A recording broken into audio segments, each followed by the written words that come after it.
Good afternoon, everybody. Happy Eclipse Day. I think it's making me jumpy. It's that or all the coffee. I'm Dawn Kalea, and I'm the editor of Report on Business magazine. I'd like to welcome all of you here in the room today, as well as those who are joining remotely from all across Canada. Oh my God, I think I need to change my specs. Nothing says middle-aged like carrying around 2 pairs of glasses.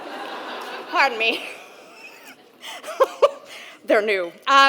Before we get started, I'd like to acknowledge that the land on which the Globe and Mail headquarters is situated is the traditional territory of the Wendat, the Anishinaabe, the Haudenosaunee, the Métis Nation, and the Mississaugas of the Credit First Nation.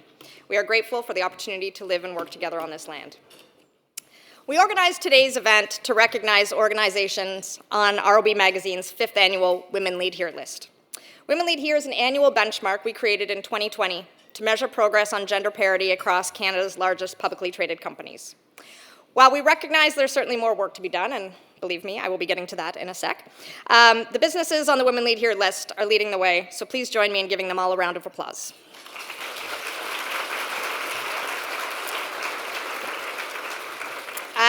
The eclipse will also be a highlight of the day, of course, though I'm not sure how much we'll see from here. We do have eclipse safety glasses on hand for people who want to check out the view from the terrace, and I think we'll be handing them out at the networking break. So before we get to our first panel, let's talk a bit about the numbers on this year's benchmark. First off, our team looked at roughly 5,500 positions at 534 publicly traded companies across the country. Overall, 26% of the executives at those businesses were women. That's up from just 18% in 2020, which means corporate Canada is definitely making progress. And this year we had the largest number of companies, 97, make it onto our benchmark. So that's a minimum of, I believe, 40% women within the top 3 tiers of executive leadership. And that's up from about 70 in year 1, which is promising. There is, however, a but. 27% of the companies we evaluated have fewer women execs this year than they did last year. That means more women are leaving leadership roles and being replaced by men. More alarmingly, the percentage of companies with a woman CEO fell for the first time since 2020, effectively wiping out any gains over the 5 years of Women Lead Here. Some of those were pretty high-profile exits, too, including Ira Thomas at Lucara Diamonds, who I believe was on our inaugural Women Lead Here cover, and Laurentian Bank's Rania Llewellyn, who was on the cover in 2021 and, of course, was quite abruptly terminated not too long ago. 2 of our 2022 CEOs of the year, in fact, Anne Fandozzi of Ritchie Brothers Auctioneers and Sophie Brochu of Hydro-Quebec, are both gone too. All were replaced, it should be noted, by white dudes. If there's a lesson here, it's this. No matter how hard companies work to increase the number of women in the top ranks and all throughout the pipeline, the key is to actually keep them there. Because let's face it, the reality of being a woman in charge does not live up to the hype. As the excellent Deborah Arts, who is here somewhere, put it in her essay, Why Women Leave, in our April issue, if we're having an honest conversation about gender equity and leadership, we need to acknowledge an honest truth, that when women crash through glass ceilings, they often find themselves having to navigate terrain riddled with shards, hard to see, hard to get rid of, and piercingly sharp. And that's why we're all here today, well, the eclipse and the open bar afterwards, to explore some of the strategies that are working at Women Lead Here organizations. Also be sure to check out the Her Market in support of women-owned businesses out in the lobby. In addition to bringing representatives from Women Lead Here organizations to the stage, we'll also be showing you a couple of honoree spotlight videos. The first one focuses on Chartwell retirement residences. Let's take a look.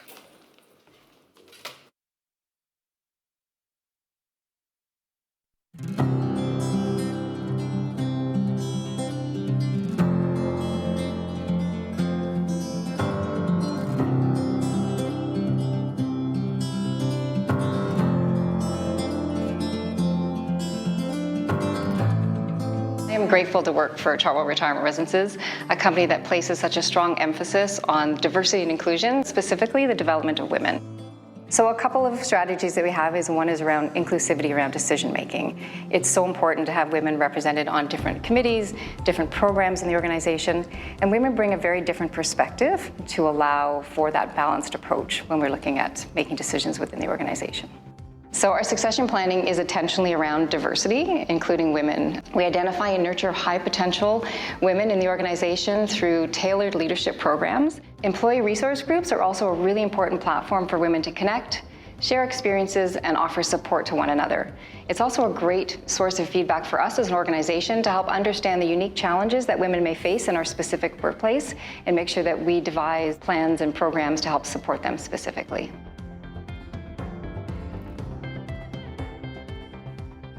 Growth and development are embedded in our DNA at Chartwell. Over the last 20 years, we have helped so many colleagues, and most of them women, advance through our leadership roles.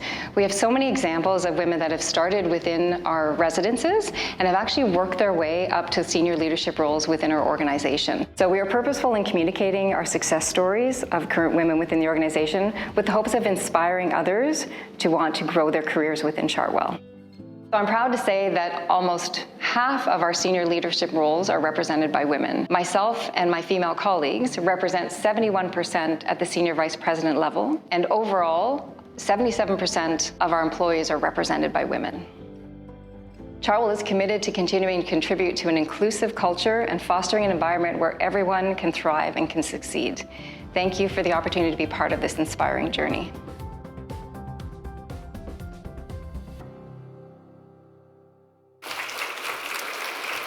Thanks for that. And now I'd like to invite my colleague Cheryl Sutherland to the stage to moderate our first discussion.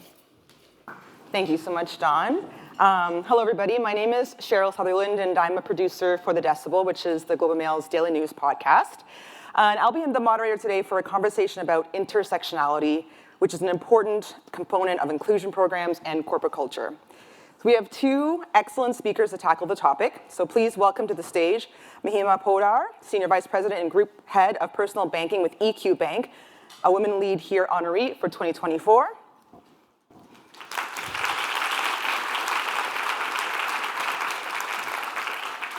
Also joining us is Ritu Bhasin, who's the president of Bhasin Consulting, Inc. Ritu is an award-winning speaker, consultant, author, internationally recognized expert in DEI, anti-racism, and belonging. Welcome.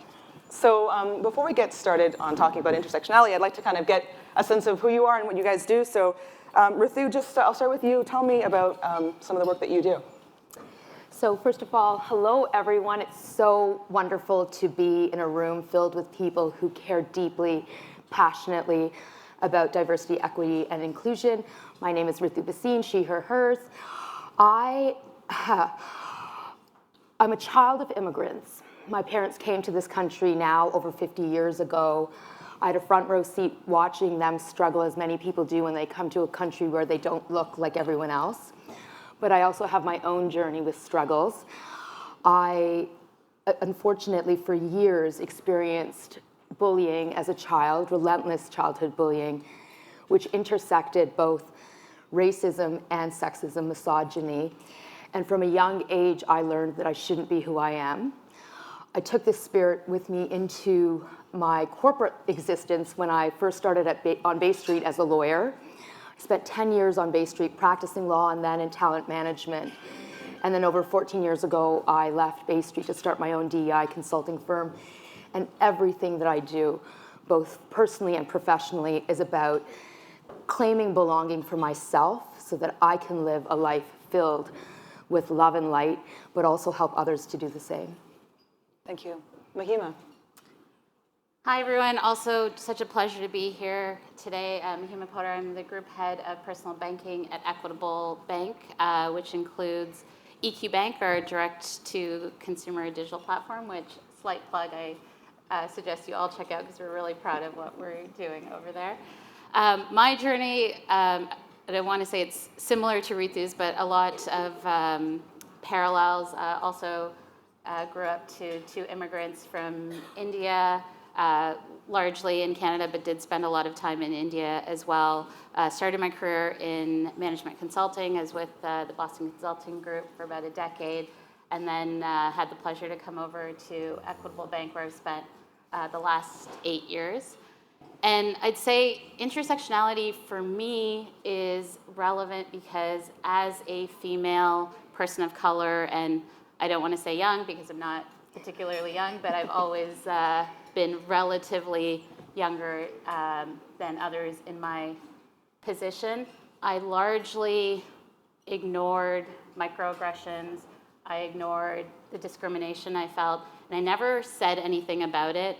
And only now, after seeing people of my communities face similar and different challenges, it's been a wake-up call.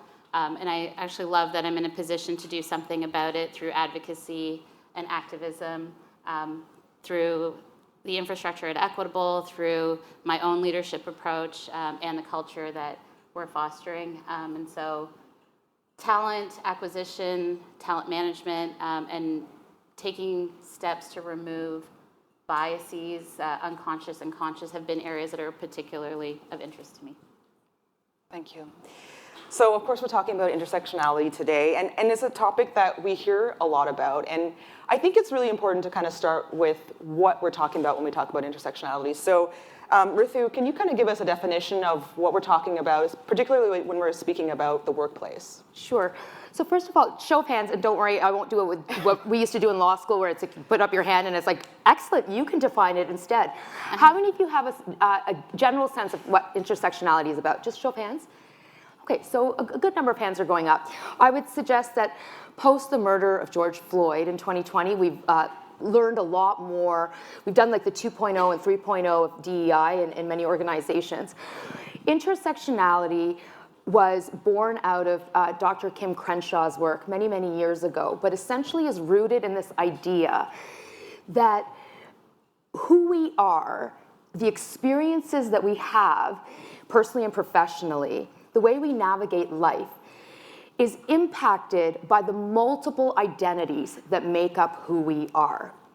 So when we talk about the advancement of women or supporting the growth of women, what we need to recognize is that not all women speak with one voice, or we don't all have the same experiences. I would argue strongly that women from LGBTQ plus communities have very different experiences than women who are cisgender, who are hetero, or women who live with disabilities would have very different experiences in life than women who do not live with disabilities. Or as women of color and Indigenous women, we have very different experiences than white women.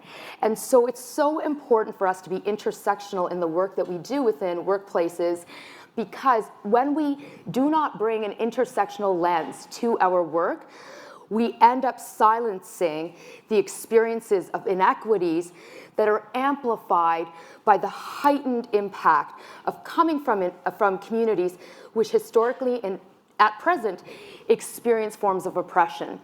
And so we end up not only silencing experiences, but we end up reinforcing the very inequities we're trying to interrupt. And so one of the things that we always knew in doing equity work is that intersectionality is so critical. But I think over the last few years, we've deepened our understanding. And one of my key takeaways for you all today is that going forward in all of the talent management, organizational development design work that you do, you be intersectional. You talked a little bit about the impacts, but can you unpack that a little bit? Like, how does that work in the workplace? Like, what happens when we overlook intersectionality in the workplace? When we don't reference it enough or speak to it? Yes. Let me give you a really practical, I'll give you two quick examples and tie it back to concrete areas of development in DEI. First of all, let's take a look at an experience like mental health inclusion. I'd argue really strongly that in most workplaces, we do not apply an intersectional lens to the experiences around mental health or offering mental health programming. And when we do not be intersectional when it comes to mental health, what we fail to address is the fact that we know that women experience diminished mental health compared to their male counterparts. Over the last few years, the data coming out post-pandemic showed us that women experience heightened diminished mental health over men. Or people of color, people who are racialized, Indigenous communities experienced heightened diminished mental health because of experiences with racism. And so in your mental health programming, it's so important for you to be intersectional, because you may not be addressing the unique needs of women and of people of color, Indigenous communities, through the services you're offering. Or when we take a look at the data around the advancement of women in workplaces, many workplaces where women have in fact grown at the leadership ranks, when you take a look at the data and you apply an intersectional lens, what you see is it's mostly white women. And women of color and indigenous women are being left behind, which then begs the question, what is the challenge or the problem? And that's when we start taking a look at how racial inequities are embedded in how it is that we recruit, we give out feedback, how we coach. You take a look at the quantitative and qualitative results on performance evaluations, you'll see that women of color are often dinged for the very same behavior that white women and white men are doing, but they are receiving accolades for that very same behavior. And so it is borne out in the data and the lived experiences in workplace cultures. So it's understanding kind of the differences we have. You can't just look at mental health in the specific ways. You have to kind of look at it in various ways when it comes to the people in your workplaces. In order to better tailor your offerings, your programming. So for example, if you know that a lot of women are struggling or were struggling during the pandemic, continue to struggle, then you want to tailor your mental health inclusion programming to address the specific needs of women in the workplace. Or if you're taking a look at your data tied back to race, ethnoculture, and you can see that you are lagging behind in advancing indigenous peoples, people of color, women of color, then it will push you to be in a place where you'll apply a more nuanced, sophisticated approach to women's leadership development tied back to race and ethnoculture. Like a small example, not all women are socialized to communicate in the same way tied back to ethnoculture. Mahim and I both come from South Asian culture. We're only getting to know each other for the last 10 minutes. But in South Asian culture, for example, it is very focused on, it's very high hierarchy. As younger people, we are taught to be seen, not heard. We're taught to speak only when called upon. And so what that means in the workplace environment is in team meetings, we may not speak as much, or we'll only speak when called upon. And by the way, 6 billion people in the world are socialized this way. It's Anglo-rooted cultures that tend to be less hierarchical and more direct in terms of communicating. But if we do not have this cultural competence and this ability to apply this intersectional lens, we'll think that women of color, also impacted by gender conditioning, are less competent, they have less executive presence, and they're great technically, but wouldn't be as strong as a leader. But when you bring in cultural competence and you are intersectional, you start to realize, wow, actually, we're pushing a white, male, Anglo-rooted preferred way of behaving onto our team members, and leadership can look myriad ways. It can be more indirect. It could be more hierarchical. It could be more introverted or more emotionally restrained. And this is why intersectionality matters. I wish I met you 10 years ago and saved me years of therapy, by the way. Oh God, girl. Like honestly, I wish I knew then what I now know. Like I sit up here at almost 50 myself going, where the F was this information when I was 25 on Bay Street? Mahim, I want to bring in this conversation because before we had this conversation, now we do have a conversation to talk about what we're going to talk about. And you talked a little bit about your experience with intersectionality, and I think it can relate to a couple of things what you were saying. But can you discuss some of the things you have experienced with intersectionality? Yeah, I mean, I feel like this is like right on the nose. One of my challenges was I'd walk into boardrooms or really important meetings and constantly have this narrative in my head of one of these things just doesn't belong, one of these things doesn't look like the others, and that was me. And the ramification of that was exactly that I didn't take enough space. I didn't have my voice heard. I, to a large degree, showed up as a wallflower. And if I compare that to how I show up when I'm in a comfortable setting, even at Equitable, where the same might be true in terms of how people around the table look, but I'm so comfortable to share my opinion, I know I add value. And the other big challenge for me was that I would go into these settings where the individuals might be peers, but I would perceive them as being on a pedestal. And the most I could make of a relationship was a mentor-mentee relationship, which is quite limiting because I obviously wasn't doing that with everyone. And it automatically created a distinction where you would have different types of conversations. And then not until I literally went to my therapist and was like, why am I like this? Like, what is my blocker? And her response was, we're going to need a lot of time to work through generations and generations of South Asian heritage. And that was the epiphany for me, which obviously I could have gotten from Ritu, it sounds like.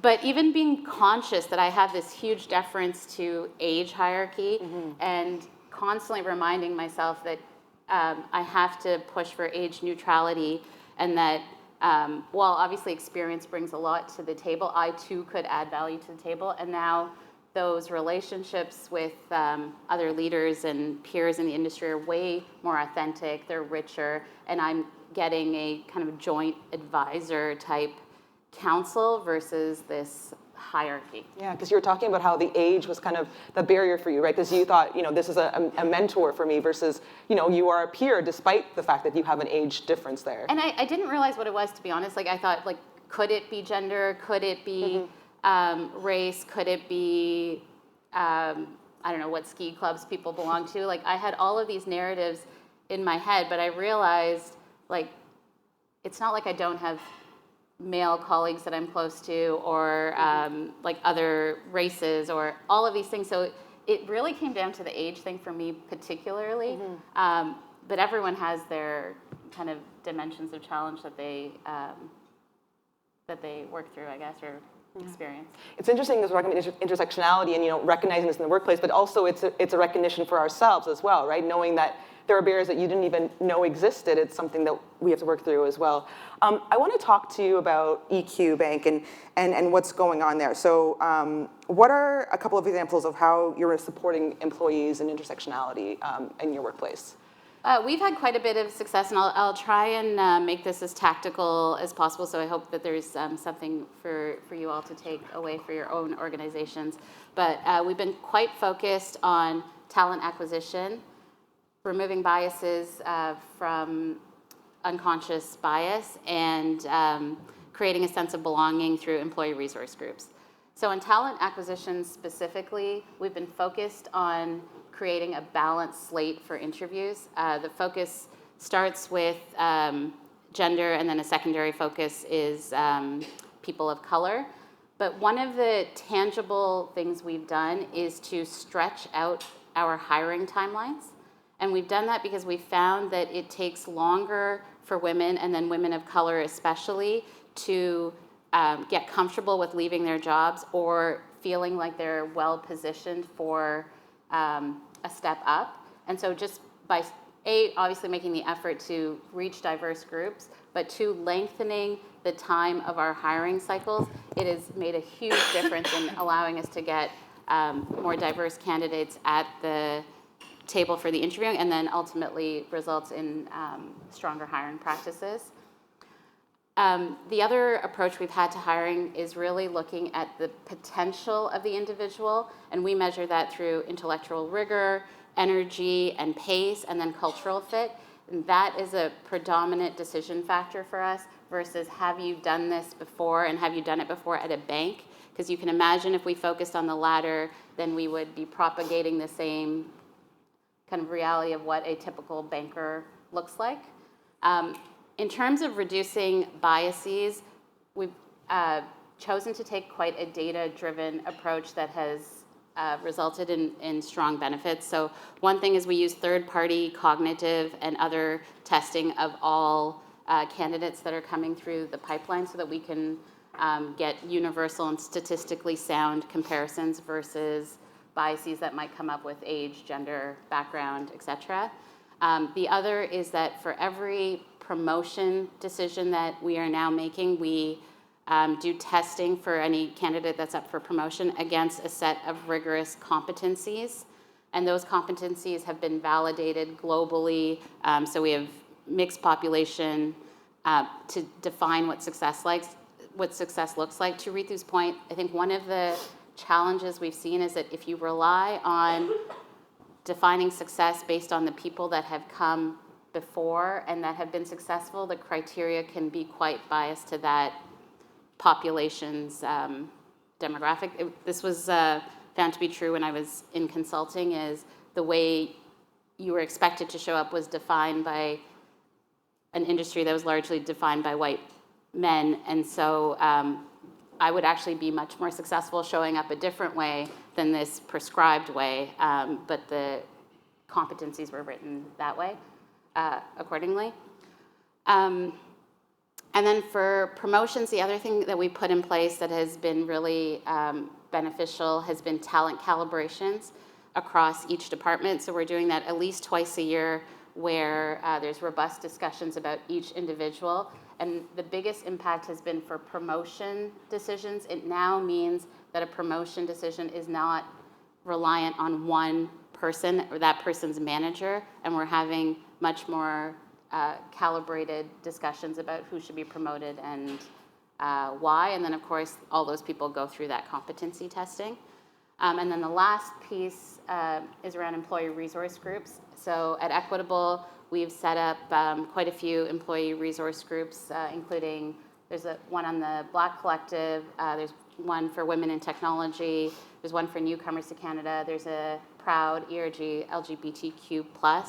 And these ERGs have become part of our cultural fabric, and have taken a strong voice in both advocacy and activism again, and really helped with awareness. And I'd say the keys to success there are these ERGs are heavily supported in terms of budget, making time for the members to participate, and then we provide coordinative support, so full-time staff that are helping to coordinate the ERG's activities. And then each ERG spends time with the executive committee. They have full access, and they're presenting to us, again, at least twice a year, and that's really helped to get the topics on our radar. And then on top of that, each executive committee member is a sponsor for one of these groups, so helps to get engaged and bring more awareness to the issues that the groups are dealing with. But like all quite doable, and have had phenomenal success for us as an organization, and so I hope there's something there for you to take away as well. A lot of great examples of concrete things that you're doing at your workplace, and you actually said some numbers, like even for the first point you brought up about lengthening the process time of interviewing. Can you talk about the success, like some of the percentages you've seen in that? Yeah, and so in terms of getting balanced slates, we've had industries that have been more difficult to recruit senior women, so it's particularly on our digital banking side, so both product and technology. So we went from having 10% of our senior leadership roles filled by women to now being at 40%, and that's just a pure reflection of lengthening the acquisition timeline and pushing for these balanced slates. Yeah, it seems like a small change, but really that's a huge difference that you're seeing there. It's phenomenal, and part of this is it requires active reach out to potential candidates to get them interested. I think that's where the secret sauce is, but recognizing that it may take 3-4 extra weeks to actually get them interested, share the opportunity, and then get them through the process. Rithu, you work with companies on intersectionality and inclusion, and I just want to ask you about the biggest barrier you've noticed to approaching inclusion through the lens of intersectionality.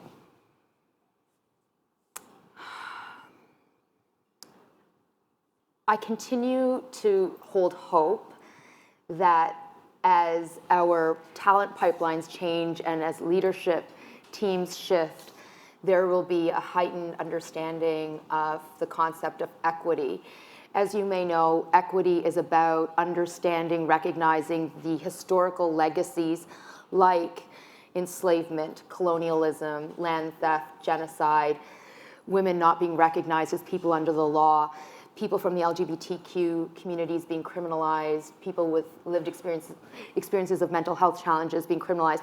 These historical legacies and the current realities of marginalization and oppression impacting people's realities today, and recognizing that we don't all start from the same place, that the playing field isn't level in the workplace. And I think the fundamental barrier is that there's a lack of understanding and appreciation of the concept of equity amidst leadership teams. So that is through a DEI lens. But if I were to take a step back, a leadership lens, if I were to take a step back, what's really happening in my view I think that a lot of leaders hold the mistaken belief of scarcity. They believe that if they are to make room for others to succeed, they'll have to give something up, which means that they won't win, and their children won't win, and their children will end up with scarcity.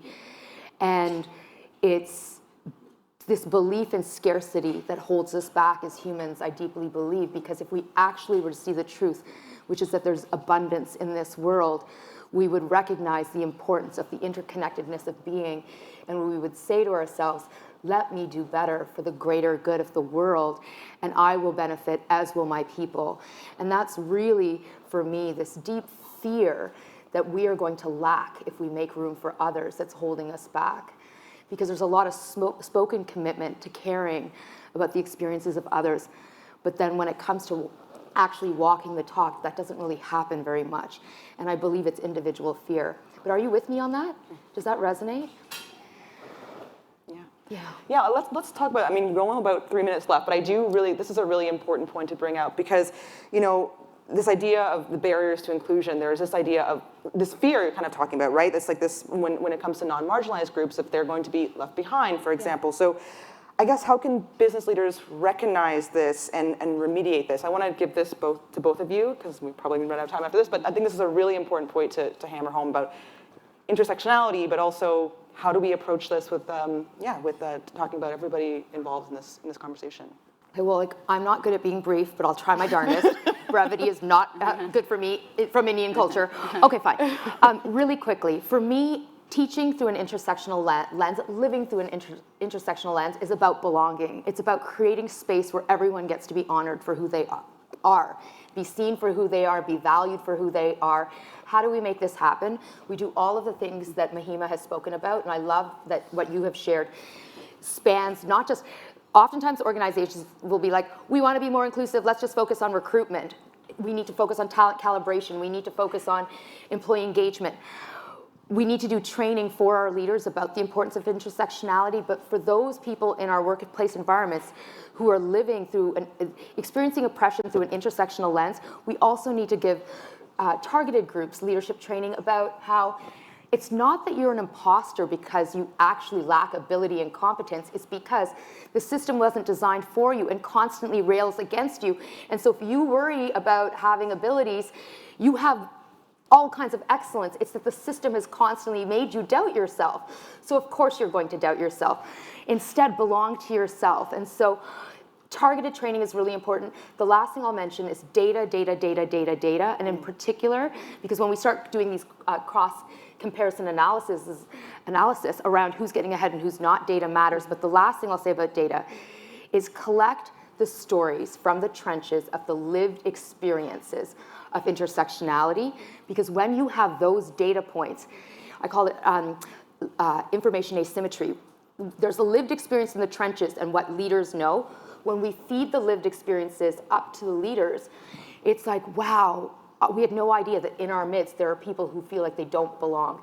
So data and collecting those stories really helps and matters. Mahima. Okay, I have 15 seconds. Oh my God, no. Take a minute. That was fantastic. I feel like creating a safe environment where there's authentic conversations is a huge unlock. If that can happen at the top levels of the organization and then permeate down, but at any level, it's asking the questions, it's sharing your own experience. I find me sharing my challenges with intersectionality or even challenges of balancing work, life, kids has created a space where those anecdotes are coming up, and regardless of if it's a marginalized group or a non-marginalized group, it gives people the avenue to share their stories and discuss the real complexity that is human lives. And so that's what I would encourage as a place to start for everyone. Okay, I think we'll leave it there. Thank you to you both. Thank you so much. And please join me to say thank you to Mahima and Ritu for this very engaging conversation. So the experiences of women in the workplace are vital for shaping programs and policies that support inclusion. But men are often in the best position to lead change. So this year we've made a nod to inclusion and invited a couple of men to today's event for a discussion on male allyship. Let's introduce our panelists. Please welcome to the stage Sarah Jane Martin, Managing Partner, Chief Talent Officer, and Associate General Counsel with Sprott. Not a man.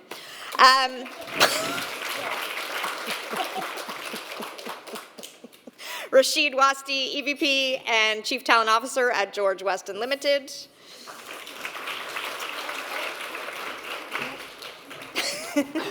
It's me. We're playing musical chairs up here. And Keish Kapoor, President and CEO of RF Capital Group.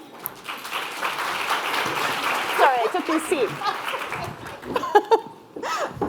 Now I'm over here, everybody. So the whole idea behind this panel, and I think Rashid actually summed it up very nicely when he and I spoke earlier, is that too often discussions around inclusion bring together the people who are typically being excluded, rather than the people in a position to actually do something about it. So here we are. So Rashid, let's start with you. You manage senior talent across George Weston, Loblaw, and Choice Properties. What does allyship look like at GWL, and how do you sort of get everyone, especially men, involved in that conversation? I think the most important thing, the most important starting point is men actually have to show up and participate in the conversation, because often that doesn't happen. So I'm glad you have a panel here. To use your language, you don't have any white dudes on this panel, but at least you have two non-white dudes. So it's a start. White men. It's a start. So I think creating an environment where people show up and participate in the conversation, because that's where knowledge, understanding, empathy, and all of those things actually come from. And in the absence of that, we're going to make no progress. But that's just the starting point. To your question around what does allyship look like. To me, as a man, allyship starts with making sure men don't have false narratives in their head about women. And it's a broader issue in all aspects around inclusion, this role that false narratives plays in, we assume how someone would behave in a situation. We assume what someone is good at or what they're not good at. We assume if they're reliable or not. We assume context in their life, and we translate that into how that would pan out in the workplace, and we make choices based on that. So to being aware of those narratives and not having them in our heads, and actually looking past them and seeking to truly understand the reality of a person before we decide how to engage with them or before we make our choices, I think that's really important. The second part that ties into allyship is advocacy. You actually have to speak up. You actually have to support people. You have to look for making better decisions, but also doing the work to make those decisions actually translate into success and supporting people to become successful in roles. And my challenge with allyship and inclusion in general is that organizations do a ton of work, a lot of conversations, a lot of processes, a lot of metrics, a lot of very good work, but then they lose the key moments.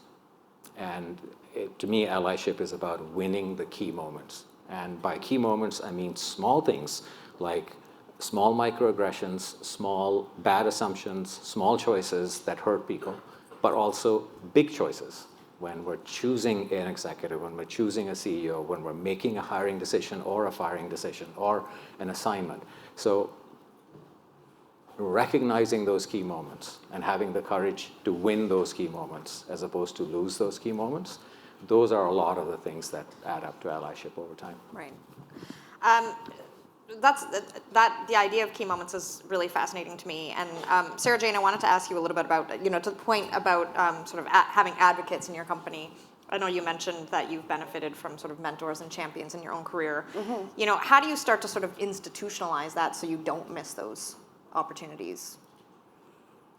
That's a good question. I think it's difficult because mentorship and championship often comes about organically, or people will say that it comes about organically, and that's how they like to have those relationships. But right. I think people that are in positions of leadership and positions of power in their organization need to really reflect on how those relationships are being formed and be really thoughtful about it, I think, and trying to ensure that they are maybe not mentoring the same types of people over and over again, that they're being inclusive in their approach to mentorship, that they're going a step further and maybe putting their necks out and being champions of people, because frankly, I will say having champions has been the most important part of my career, having people really advocate for me. But formalizing it is a really, and I come from a perspective of a smaller organization, right, where we're sort of siloed, and so trying to come up with the idea of how do we formalize this program has been a little bit more tricky for us, but we're really actively trying to think about it. And like, I think, again, it's coming back to being intentional,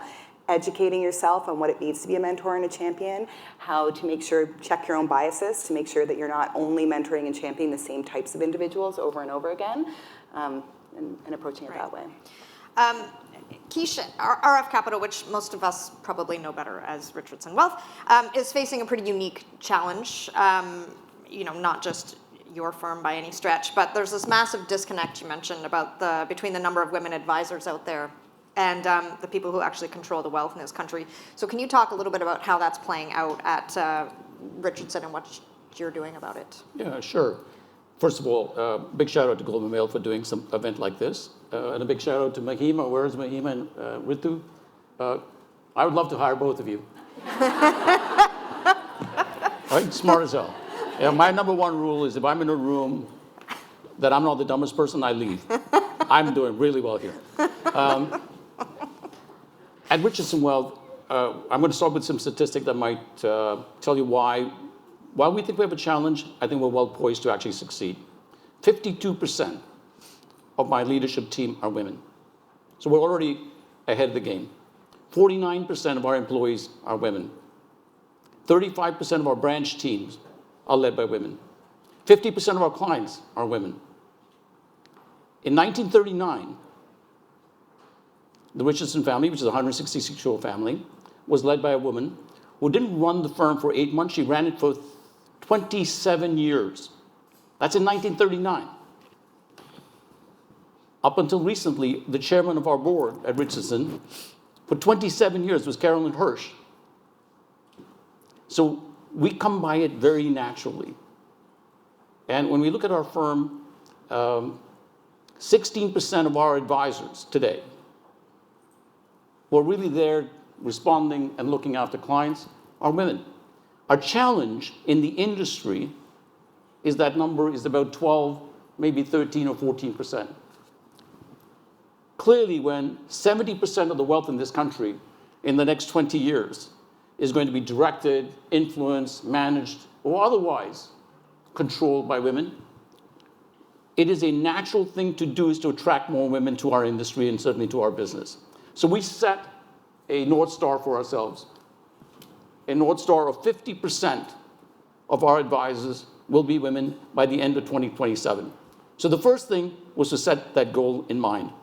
And then everything else that we do, every single day, including those micro moments that you talk about, is all directed towards achieving that goal.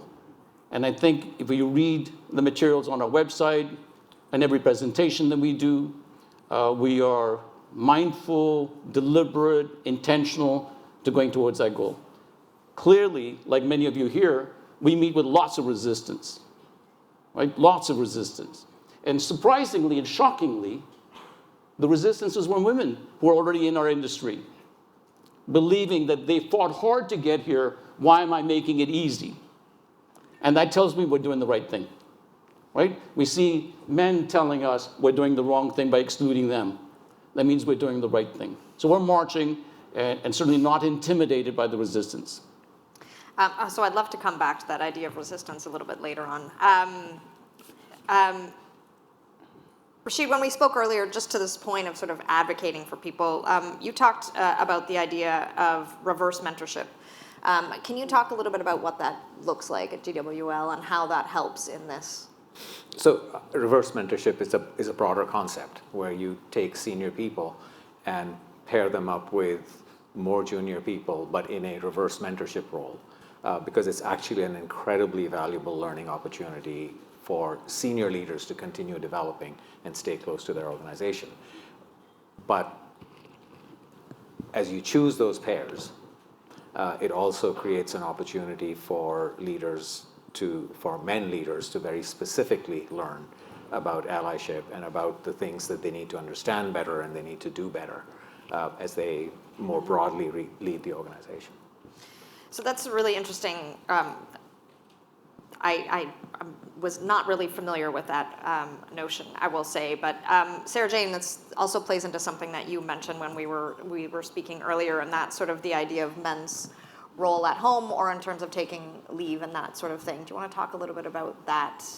Yeah, I think that allyship in the workplace is incredibly important, is obviously fundamental to advancing gender equity and the careers of women. But I also think that allyship at home is important as well. And I think that the more that we recognize that childcare is not a women's responsibility, it is a family responsibility, the more that we recognize that elder care as well is a family responsibility, not necessarily a woman's responsibility. I mean, recognizing that women are the ones actually giving birth often, and there's a physical, reality to needing to recover. But having a little bit more equality, or having more equality, not a little bit more, having equality in the workload at home is huge to being able to advance your career. I'm very fortunate that I have a husband who's a stay-at-home father at the moment, who is allowing me to really focus on what I'm doing and to develop what I'm doing. But even before he was a stay-at-home dad, he had a career, and we were very, very mindful about being equal, including him taking paternity leave. And so something that's really important at Sprott is that we offer all new parents, regardless of gender identity, the opportunity to take the much needed time to be with a new child, as well as the economic stability to do that. And I think the more that we see men taking that leave and making it clear to organizations that it is not necessarily a women's issue, it is a family issue, the less likely it becomes a women's issue that we need to step outside the workforce in order to have children, and we need to pause our careers, and what does that look like and what impact that has. And I think it really, it just changes the dynamic in a very simple way. And I also think it's really important for men to feel like they can step up and take that lead, because I do think that there's sometimes this apprehension around doing that. So I think it's a really interesting way to think about allyship, and to me, I think it's a really important piece of allyship. Yeah, I mean, there's such a huge stigma too, though. I mean, a lot of women probably feel, I mean, not just for men taking those kinds of leaves, but women feel like, if they don't take the full mat leave, they're looked down on. If they do take the full mat leave, they're looked down on, like, you can't win for losing. No. Can I tell a quick story just to build on that? And it was such a wonderful moment in one of our inclusion sessions at work. And it was a 2-hour session exploring every facet of inclusion. It was purposefully very edgy, it was emotive, it had stories, it has videos, it had our own colleagues talking about their experiences. But then we break out after the 2-hour session into 1 hour, very small, 10 to 15 people session. And they process what they've seen and they react to it. And the magic that happens in those sessions is incredible. And the story I wanted to tell was one session opened with one man immediately saying, I want to go first, I have something to say. And he pointed to somebody else in that session who was a woman and said, I just want to say to everybody publicly that the stuff we saw in the last 2 hours about the assumptions that are made about women when they come back from mat leave, I made all of those assumptions about you. I did not want you anywhere near my team or my projects. I assumed you were not going to be engaged and you were not going to pull your weight. And I thought all of those things. And I want to apologize and I want to tell everybody that I was wrong because you've been great. And I think that's an example of little things that over time add up into people changing their minds, people changing their perspectives, people thinking about stuff more deeply rather than applying assumptions. And then to your point, women don't have to feel embarrassed by making this choice or that choice because they're both choices that work for them. Right. Oof, that's a brave man. Yes. I mean, dude, if you don't think that women who've just had a baby can multitask, I don't know. But still, brave. Keish, do you have anything to add to this? I was the guy.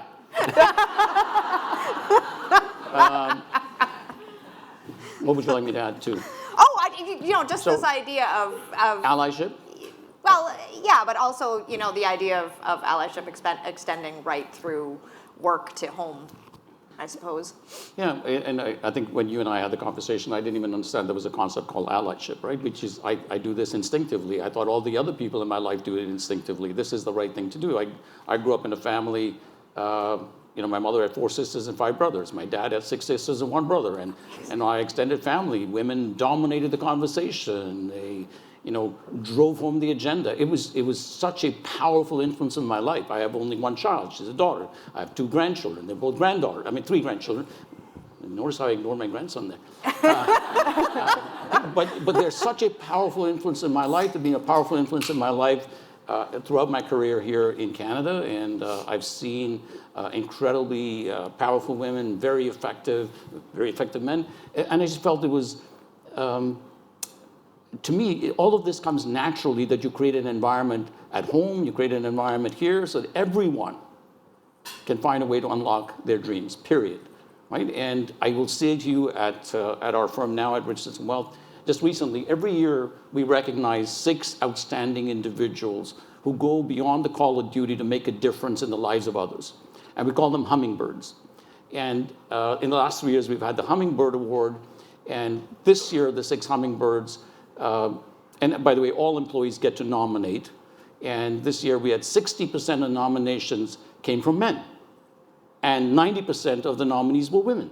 So that tells you, there it is, there's the evidence, it's working, right? Last year, we had exactly the same statistic with 6 hummingbirds were women, and the year before, 5. And for those of you who want to come work for us, this year I took them to Necker Island.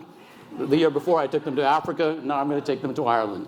So they have a spectacular time of recognizing people. And about... Exactly right. Globe and Mail should come there too.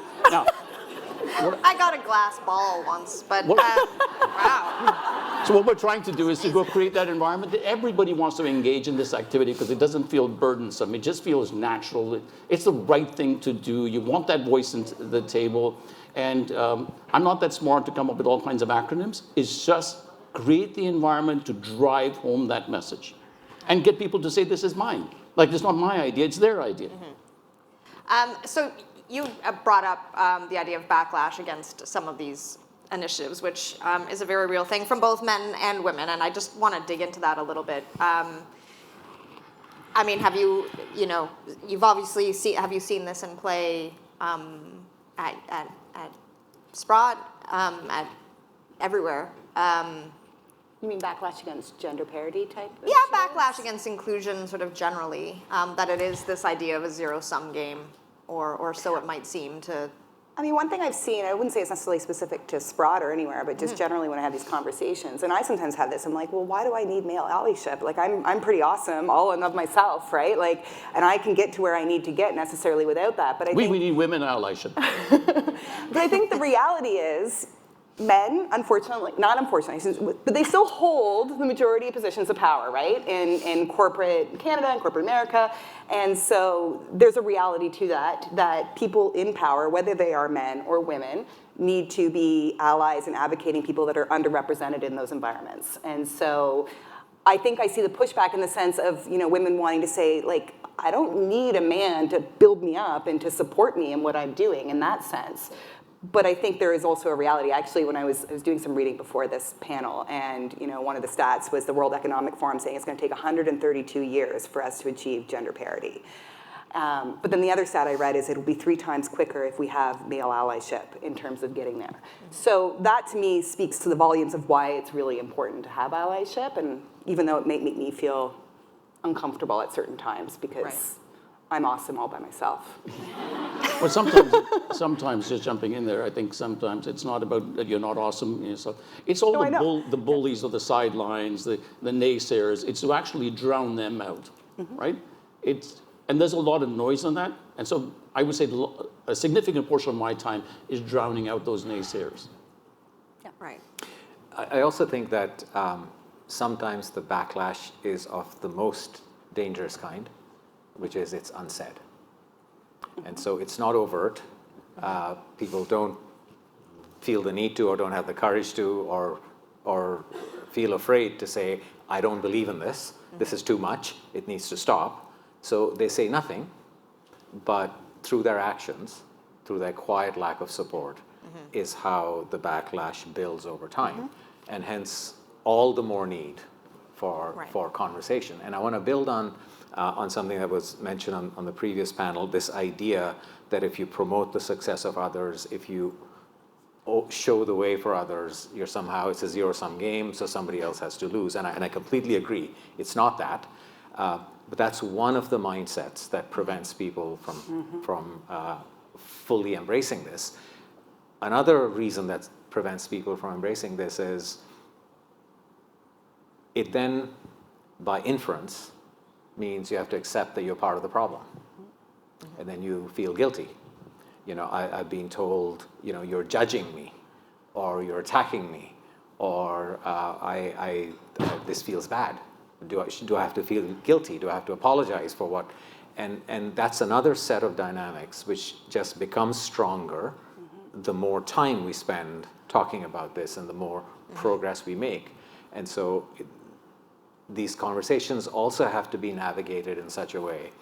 The challenge is you have to create enough discomfort for people to lean in and to realize they need to change something without creating so much discomfort that they just shut down. And that might sound like a cop-out, but it really isn't, because the real objective here is to make progress. It's to change things. Right.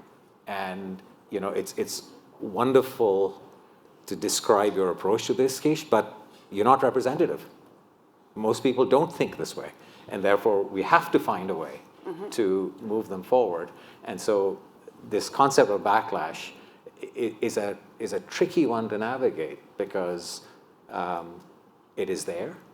It is often more unsaid than overt, and we have to constantly find the balance of how hard we push so that progress continues to happen instead of being shut down. Right. And I have made that mistake many, many times, where I've actually sort of gone backwards in my efforts because I pushed too hard. Right. I think during our conversation we talked a little bit about sort of succession planning and avoiding the appearance of tokenism, which often is sort of part of this conversation. So how do you ensure that that's not happening, or that do you know what I mean? When it's really a matter of perception, how do you fight against that when you are moving women through the pipeline? And this is open to any of you. I have a thought on that. I think, it's the perception of tokenism, I think, that we need to combat against, because nobody wants to feel they got a promotion because a box was being checked, or somebody doesn't want to be viewed as, they got into this position, or they've been identified as a successor because they're trying to increase their diversity within the organization. And so I think it's all about communication and being really upfront about why somebody got a promotion, what's going on, advocating, giving space to that decision making, and having more transparency in an organization so that people understand why somebody's been getting a job, and the perhaps misperceptions that it was a check the box exercise, or that person didn't really ultimately deserve it. That can be examined, why somebody might think that, because perhaps it is bias that's making someone think that that individual didn't deserve the promotion that they got. So to me, it's all about transparency and being a lot more open, and that's hard, because in the context of promotions and things like that, often those decisions are made behind closed doors. We're not super open about it with everybody in the company, but I think that's critical, so they understand. Right. Either of you want to jump in on that? No. Wait, listen. Fair enough. To me, it's all about tone. It's all of the tone at the top. It's the tone of leaders. How do you want to create a culture? And all of a sudden, everybody lives inside of that culture. I agree with you, right? That it's not always the same in every place like it is at Richardson Wealth. We're all champions in it. And we do try to make that effort. But it's definitely tone at the top. Right. And, I've kind of blown it in terms of questions. If there are any burning questions in the audience, please raise your hands. I think people are wandering I around want to say with one thing microphones. about Mahima. Where is she? She disappeared to work. She did. But Mahima talked about that when she walked in the boardroom and she was self-aware that something in this room doesn't fit. I can tell you, I'm on the EQ Bank board, so I can speak to that first-hand experience. Oh. And every opportunity we get at our board, we want to listen to Mahima. She's an incredibly powerful voice. She's so smart, light years ahead of the rest of the competition. So I don't buy this notion that we're not wanting to listen. And smart people, we want to listen to all the time. And every time she walks in a room, we're so excited. Like, she always has something great to say. And she's building a team that's incredibly powerful. Same thing at Richardson Well. I had a very much longer conversation with Rashid, which is why I keep referring back to our pre-call with him. But one of the things that you also mentioned was this idea that, you know, we can come up with a million different ideas for advancing DEI, advancing equity in the workplace, but the magic is in actually implementing the damn ideas and just getting to it. So we have about 3 minutes. I would love to hear, you know, I don't know, 1 or 2 things that companies can put into action immediately right now that will help advance not just women, but jump in, whoever. I think some very good tactical things were mentioned on the previous panel around how you hire. I think this whole idea of, you know, being willing to take longer to fill a position so that you can find someone of a diverse background who is fully qualified to do the job, because it's not about lowering standards. It's actually about simply working harder until you found the right person. And that is at the point where people enter the organization or where appointments are made, that is such a key factor. But the other thing that organizations really need to do is, you know, our collective track record of making brave, diverse appointments who then flame out is terrible. And most of the time when that happens, it's not because it was a bad hire. It was because we somehow get past our biases and our filters and our narrow way of thinking about things to make the appointment, but then we don't extend that thinking beyond that to say the person can get the job done. They'll just go about it differently. And how do we enable their success and support them and allow that to flourish in our environment versus the minute the person seems to not be doing things the way we'd like them to, we shut it down. So I think organizations, when they make so much commitment to advancing opportunity for people of diverse backgrounds, they also need to adopt this mindset after they appoint these individuals to say, we will not let you fail, as opposed to we will stand back and see if you can succeed. Those are two fundamentally different mindsets. Right. And the latter is just as important as getting it right at the front end. I think Rania Llewellyn would have something to add to that discussion. Do either of you want to jump in here? We have 1 minute left. So when we set the North Star of 50% of our advisor force is going to be women, all of a sudden everyone is marching towards that goal. And so a lot of people have volunteered to sit into a project we call Illumination, driven by Natalie Bissett, who's head of corporate development. And many people are volunteering to sit on committees to talk about what kind of things do we need to do to create that environment where women will be attracted to join our firm, will thrive at our firm. So it's really having that North Star first, and then everybody wanting to march towards it. Right. Sarah Jane, ladies last. I think that having aspirational targets are really important, or goals are really important for getting everybody sort of marching towards the same outcome. We just engaged in a listening tour where we went around and spoke to over 50% of our employees to find out what really matters to them around gender equity and how to advance women's careers. And I think taking a step back and listening so that we are really intentional about the efforts that we're making, and that we're making efforts that are really wanted by the women that we're working with, in addition to the trainings and policies and other things that we need to be doing, allows us to put a little bit more words into action quickly, I think, in ways that are really supportive of the women at organizations. So listening, I think, has really been an important step towards that. Excellent. Well, thank you so much. That's all the time we have. My name is Fiona Colley. I'm Program Manager for Business and Financial Products here at the Globe and Mail. And just before we get started on the next session, I just want to take a minute to thank and recognize the sponsors who are making today's events possible. They include Sprott Inc. as our presenting sponsor, BMO and Chartwell Retirement Residences as Winter Spotlight sponsors, and ATCO, First National, Scotiabank, Hydro One, Choice REIT, Ericsson, and Room as our brand partners. Thank you very much to all of them.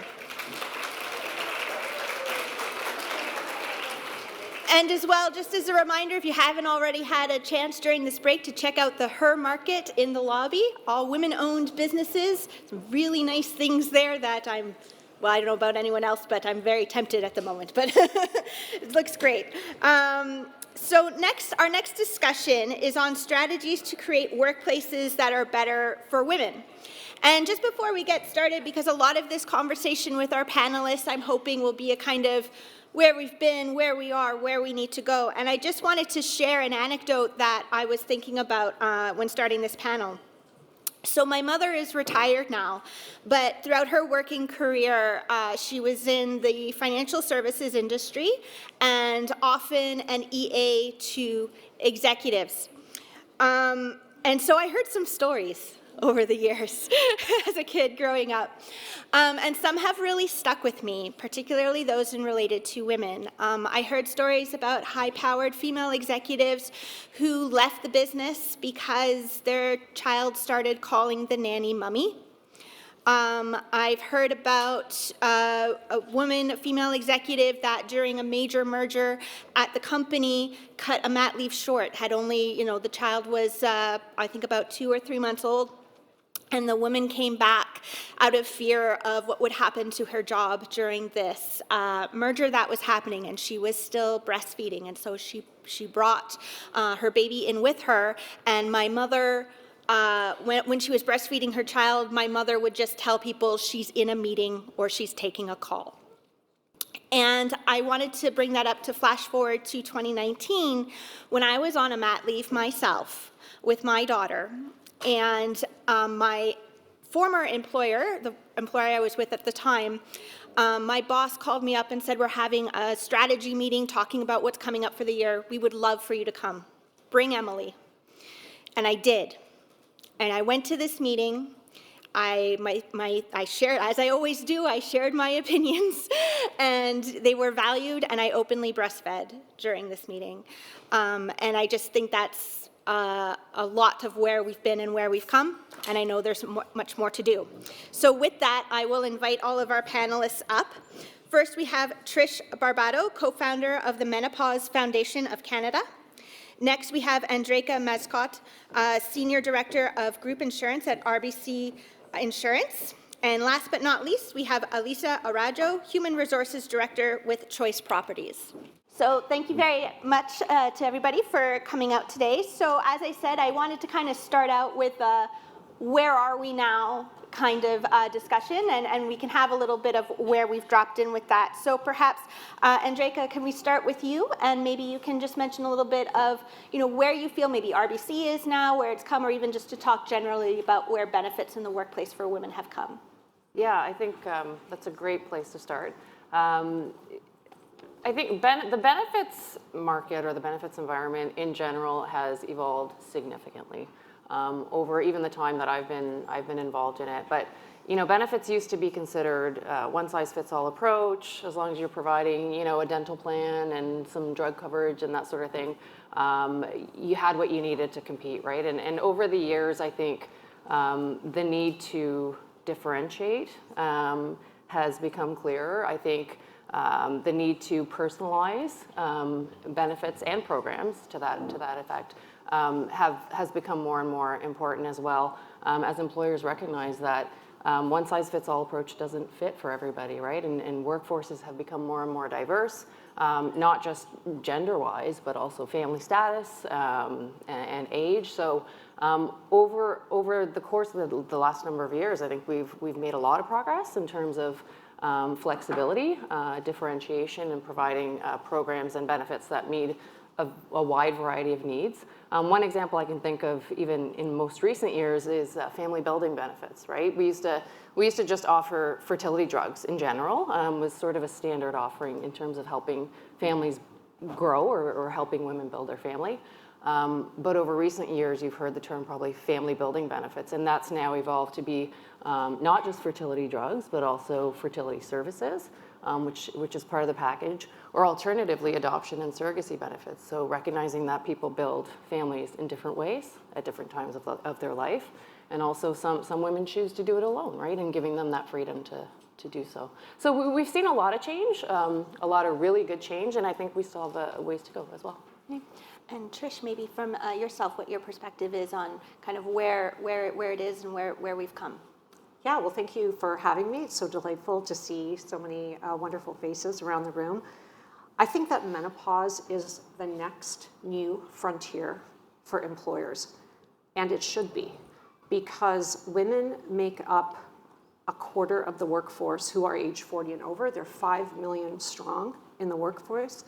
The cost of the unmanaged symptoms of menopause from a recent report is $3.5 billion annually in Canada.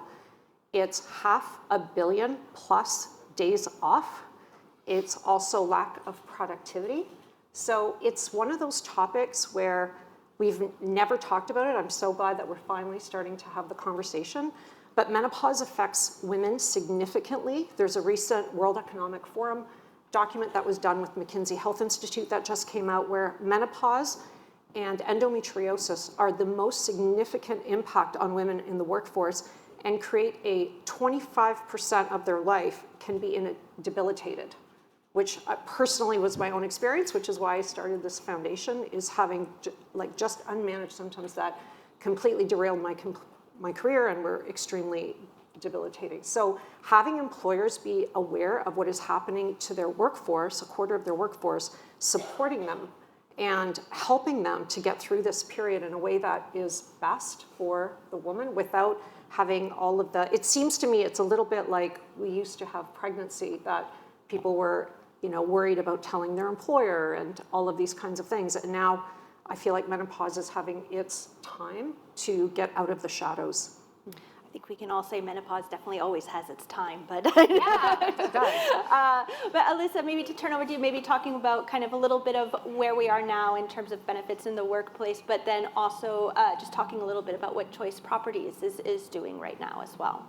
Yeah, so I think we've made a lot of progress. We were talking a little bit about family building benefits and adding benefits for more than just fertility drugs, but also some of the procedures, which I think is really great.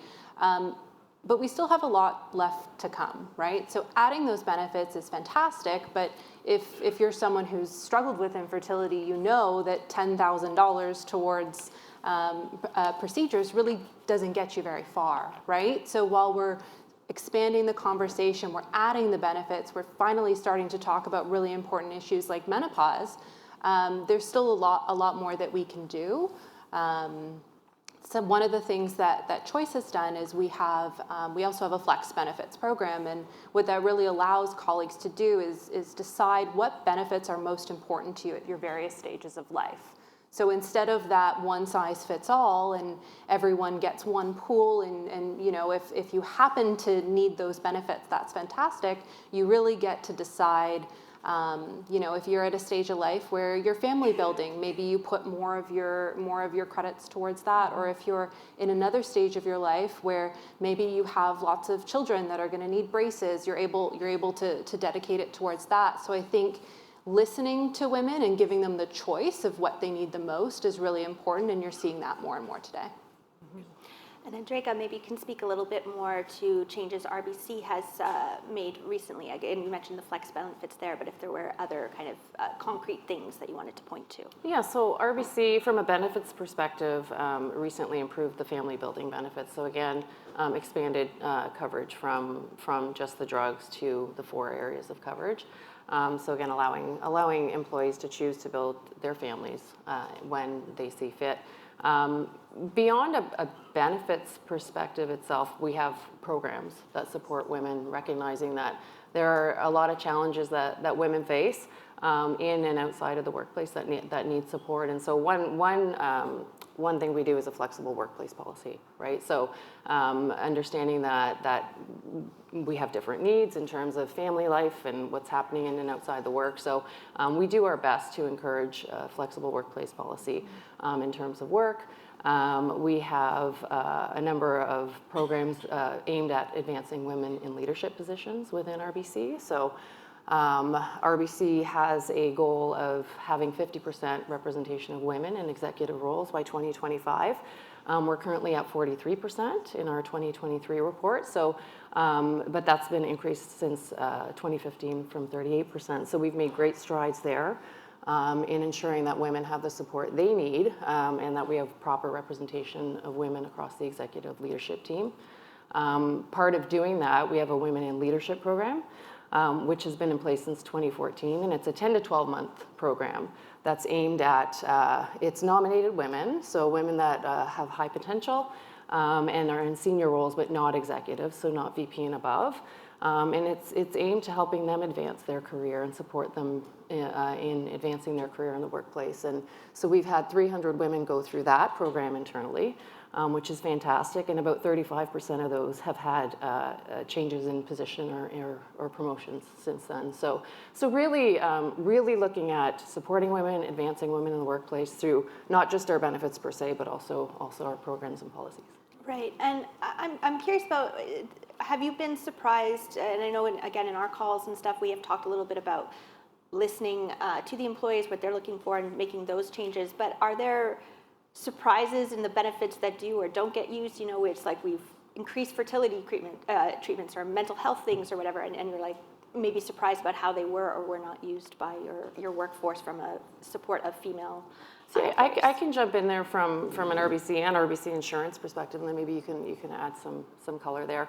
But there's something as simple as an employee assistance program, right? I mean, that's something that most organizations have. I think generally it's viewed as being counseling support, which it is, obviously is a very important component of what it offers, but there's so many other aspects of it that are supportive, particularly for women who are balancing work and home, things like helping find childcare leave, elder care, right? There's legal and financial support. There's all kinds of services that are available within an EAP program, which traditionally has low utilization across the board, and I think it's just awareness and communication that's important there. So something, you know, we talk about how can we support women and these wonderful programs that we are putting through, but it's not rocket science as well, right? There are some really key programs that a lot of us already have that just need some promotion and communication in order to be effective. Melissa? Yeah, and I think what also helps is showing how you use those benefits yourself, or if you are a senior leader in the organization and you're talking to your colleagues and your team about those benefits. I mean, our Employee Family Assistance Program, that's something that I openly talk to a lot of people in the organization that I have used and how it has benefited me. And I think sharing that and almost giving permission and reminding them that it's there, and if they see you in your position and say, well, you're using this, maybe this is something that I can use as well. So I think talking about it is really important. That concept that we have of shadow of a leader, where you look to your leadership for ways that you can behave and what you can do in the organization. So when you see some of our most senior leaders leveraging our hybrid work policy, and maybe they have to leave early on a Monday to go and take their child to a concert or things like that. When you see other people do it and people who you view as successful and senior in the organization, you're more likely to do it yourself. Mm-hmm, mm-hmm. I just want to pause here in case there were any questions. Please feel free to jump in. If not, still have my own questions, but I just want to open it up to the floor. And if you do at any point, please just raise your hand and we're happy to take them. I wanted to get on, Trish, talking about menopause, you gave some kind of great stats there at the top. And I know that sometimes there are things around how it can stop women from breaking through that glass ceiling. And then, I think we had a little discussion around the shards that happen when you do break through that. Can you maybe talk a little bit about this and how a lack of awareness around menopause is affecting women's advancement? Yeah, well, I think I even try to assume that no one even really knows what it is, because it's actually 1 day is what menopause is. It's the anniversary of no period for 1 year. Before that, you're in perimenopause, which has a host of symptoms, and then after that, you're in postmenopause. So that period of time is actually decades. And for most women, the perimenopause period that before they reach menopause, average age of 51, starts 2 to 10 years before. So we're talking about women in their late 30s, sometimes even trying to have families, already starting to lose estrogen and moving into their perimenopause. These are prime years. So on average, women will hit menopause between 45 and 55. These are like prime years for career advancements, for moving up. And this is when they're hit with like 30 plus symptoms. The women that we surveyed said on average, they had 7 symptoms of the over 30 plus. So this is brain fog, this is heart palpitations, this is continence issues, this is, of course, night sweats and hot flashes, which most people think about, but they don't know and are not as familiar with the many other symptoms. And these show up at work all the time. I've had women tell me that, you know, she didn't want to go to work because she was so dry and itchy, she just didn't think she could manage going to a meeting. I had a woman tell me that she worked in the construction industry, there was one washroom, and so there was her male colleagues going there, big, huge period, you know, put her stuff away, the colleagues couldn't stand it, and she was excommunicated from the washroom, and she had to go 20 minutes away on the job site. So when she left that job, she said the first question she asked in her interview was whether there was a washroom that she would be able to use, which, you know, to me, that's like a safety and equity issue. So in any event, the symptoms show up at work in many different ways, sleep issues, etc. So I think for an employer, it's not a big lift to help this group and ensure that they are, you know, it's an opportunity. These women have knowledge, they have experience, they are wise, they understand the organization. You want to lift them up, you want to support them. So we have a great playbook that's free to download on our website, but I'll just give a few things that you can think about, either championing yourself if you're in human resources or if you're a leader in the organization, but even as an employee. So making sure that your benefits plans are up to date. There is a lot of very old drugs that are on formularies for women, and there are new drugs that have come out, but women do not have access to them, and they don't even really know what the latest are. So benefits, and really checking that there's, you know, pelvic floor therapy, that can be really helpful, those kinds of things. We also want to make sure that there's education in the workplace so that it's not a taboo subject. It's not stigmatized. We have to be able to talk about it and not be afraid to do that in the workplace. Most women are afraid to talk to HR, we found. 2/3 were afraid to talk to HR. 70% afraid to talk to their supervisor about it. Most women feeling that it would be, they would be perceived as weak, old, over the hill. So, you know, this is like not good. We have to try and lift this up.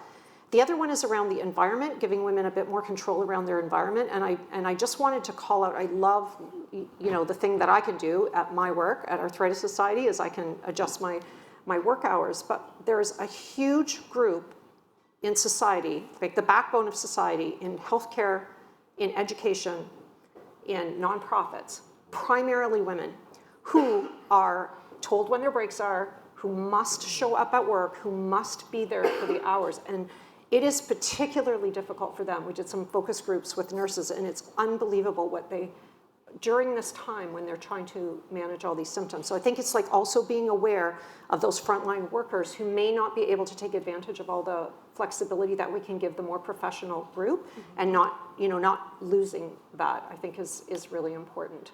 Oh, absolutely. And I think one of the things I've picked out of a lot of our conversation here is when talking about these things more, bringing them to the forefront, but also how personalized it can be, and the flexibility that is required across the board. This can be difficult at a corporate level. It's often something that comes in, how comfortable are you talking to your manager? But I wonder too, because we've also come a long way in that, you know, we now have a 18-month mat leave, for example, that's come in. That was a government initiative that comes in, and then you've got corporate kind of things that come in. So there's this balance that kind of happens. And I'm just wondering, from your perspective, how much of this is kind of like, corporations and grassroots sounds a little bit wrong, but I don't know how else to describe it. But it's coming from the employer, making sure you have this, or is it about we need that kind of more mandated government kind of initiatives around these things? Andreka, maybe we can start with you. We're speaking specifically around menopause benefits, here. yeah. Well, benefits and menopause. Well, I wanted to, if I can just touch on what Trish was saying earlier. we do have a long way to go, I think, when it comes to menopause. And I think part of that is, we look at things, well, we've just talked about the evolution of benefits and policies, for example, right? And so we kind of address what we're hearing from employees, from the market, and what's important at the time. And so I think we've kind of addressed, with a woman, there's the topics that concern her or earlier in career, and those are things like building a family, and so we've addressed that. But the later stages of life, menopause, it's something that we just, it's coming. We've done a great job over in the UK and in Europe, and so North America's a little bit slower to get there, but menopause is something that hits everybody. So it's, when we're taking a step back and looking at it, we're thinking, well, why haven't we done this yet? Family building, not every woman is going to have a child. Many do, but not every woman is going to. But every woman is going to go through menopause. So I'm loving that we're talking about this now. I'm loving that it's on the table, and I think it's something that everyone's going to be addressing going forward. But in terms of, I think you were talking about government versus employer. So in Canada, we typically, we work together, right? We work in tandem. And so from a benefits perspective, the government provides certain benefits and we as employers wrap around those. And I think it's been working well. I think between the two, between public and private plans, we ensure that employees have what they need to be taken care of. And that's,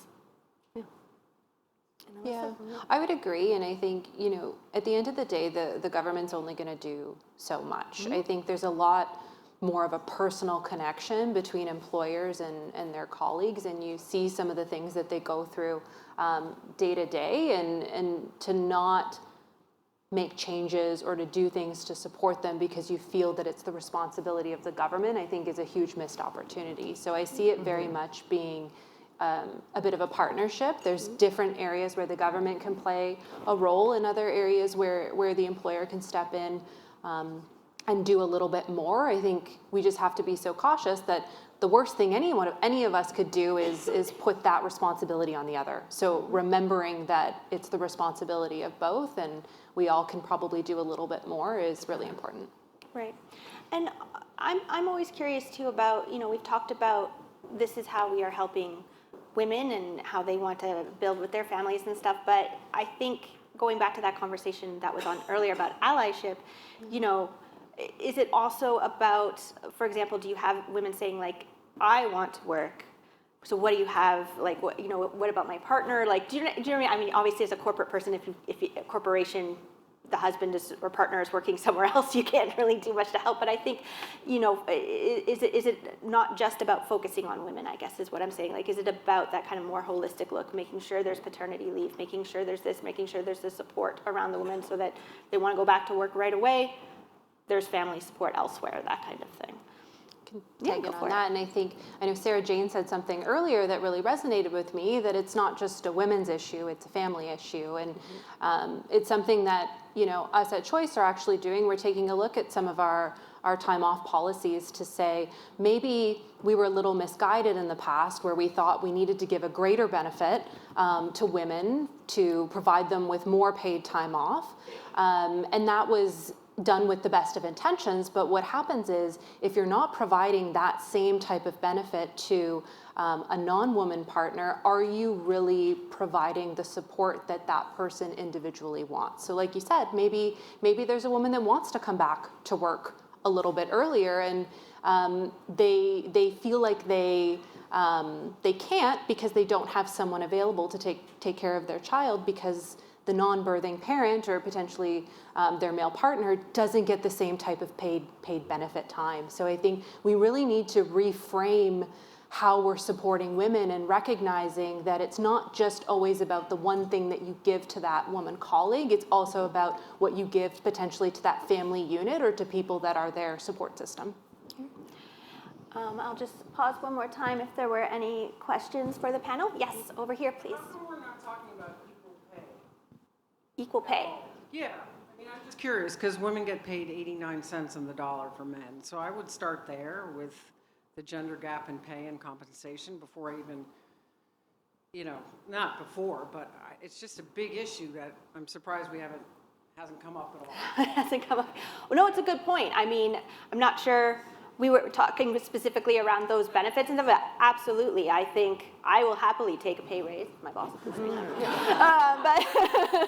But no, I think it is an important point, and I think it speaks to, I mean, it goes to everything else, right? Because if you are looking to start a family, if you're looking at your careers or whatever, that base salary, who gets to take time off, who can't? What kind of programs are you able to feed into because you've got higher pay? What fertility drugs can you afford if you don't have those things? Like, these all things that tie into that, and just at a basic level, yeah, we need it. So I agree. Can I just add something? I mean, it's sort of related, but one of the things that was striking to me in the work that Deloitte did for us around menopause and the impact at work is the income loss of women. Income loss due to inability to do their full-time job and moving to part-time job, inability to do the job that had a certain level of stress and responsibility and moving to a lesser job, or 1 in 10 leaving the workforce completely because of their symptoms. And the burden of that lost income rests with the woman. It's not with the employer. So it's like that, it's kind of an element of this. But that was marked at almost $3 billion annually, women losing income. On top of the point that you're making. On top of that, I'm adding to your argument. Yeah, there's a lot of work to do. There's a lot of work to do. Just a basic economic fact. Yeah. Any other questions? Okay. Well, I guess maybe I'll just turn it over. One last word from each of you on just kind of the benefits and looking at kind of building that workplace for women in the workplace. Sorry. Alyssa, let's start with you. Yeah, I think what I would say is that we need to continually challenge what we've done in the past. So you might have a policy or you might have a program that's been in place for a couple of years and maybe it worked, but is there something more that we could be doing? So making sure that you're taking the opportunity to refresh some of those programs and those policies and asking your workforce, what do you actually need and what would benefit you is a great way to do that. Mm-hmm. Mm-hmm. Yeah, and I think that's great. Jumping off of that, I would say communication is key. So the listening, yes, asking employees what they need, what's important to them. It's always great to reflect that back in programs that you deliver. But making sure, I'm sure that a lot of what everyone already has is really, really great, but not necessarily, fully aware of. So I think making sure that what you have is communicated, ensure that the benefits that you have and the programs that you have are being utilized to the best of their ability, and then taking a look at what else is required by your workforce. Yeah, I agree. I think take a look at your policies, especially as it comes to accommodating women who need that kind of accommodation, incorporating menopause into that. Again, not a big lift. And your employees, we did a focus group with our employees. They had such great comments to make, like, why would I need a doctor's appointment if I'm between the age of 40 and 50? Like, do I need a doctor's note to tell you I'm in menopause? It was just such an obvious, to your point, like, we need to refresh our policies because it's like, oh yeah, that makes no sense. So I agree, like, taking a look and improving what we have. Great. Well, again, I appreciate you all sharing your thoughts here, taking your time, and a big round of applause for our panelists, please. Thank you. Thank you. So with that, just before we go into the next session here, we do have another video spotlight for one of our sponsors, BMO. Thank you.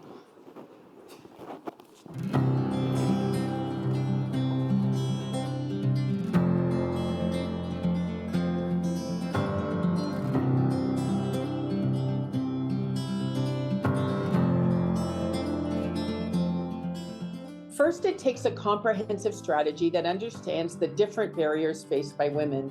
We are engaged in a bank-wide strategy for advancing gender parity, creating real financial progress for women in business and in the communities where they live. And as an employer, it means making workplaces that work for women. The most recent UN Women's Report tells us that at the current rate of progress, it will take 286 years for the world to achieve gender equality. I'm way too impatient to wait nearly 300 years for myself, let alone my daughter.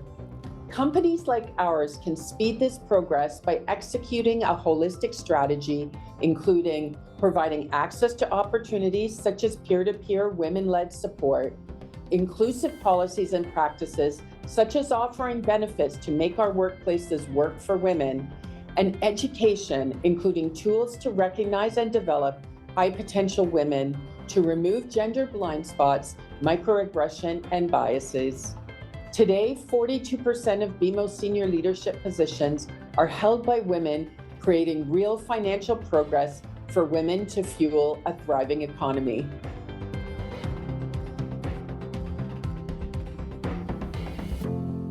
We introduced our strategy in 2020 to meet the moment, to dismantle a legacy of barriers to inclusion.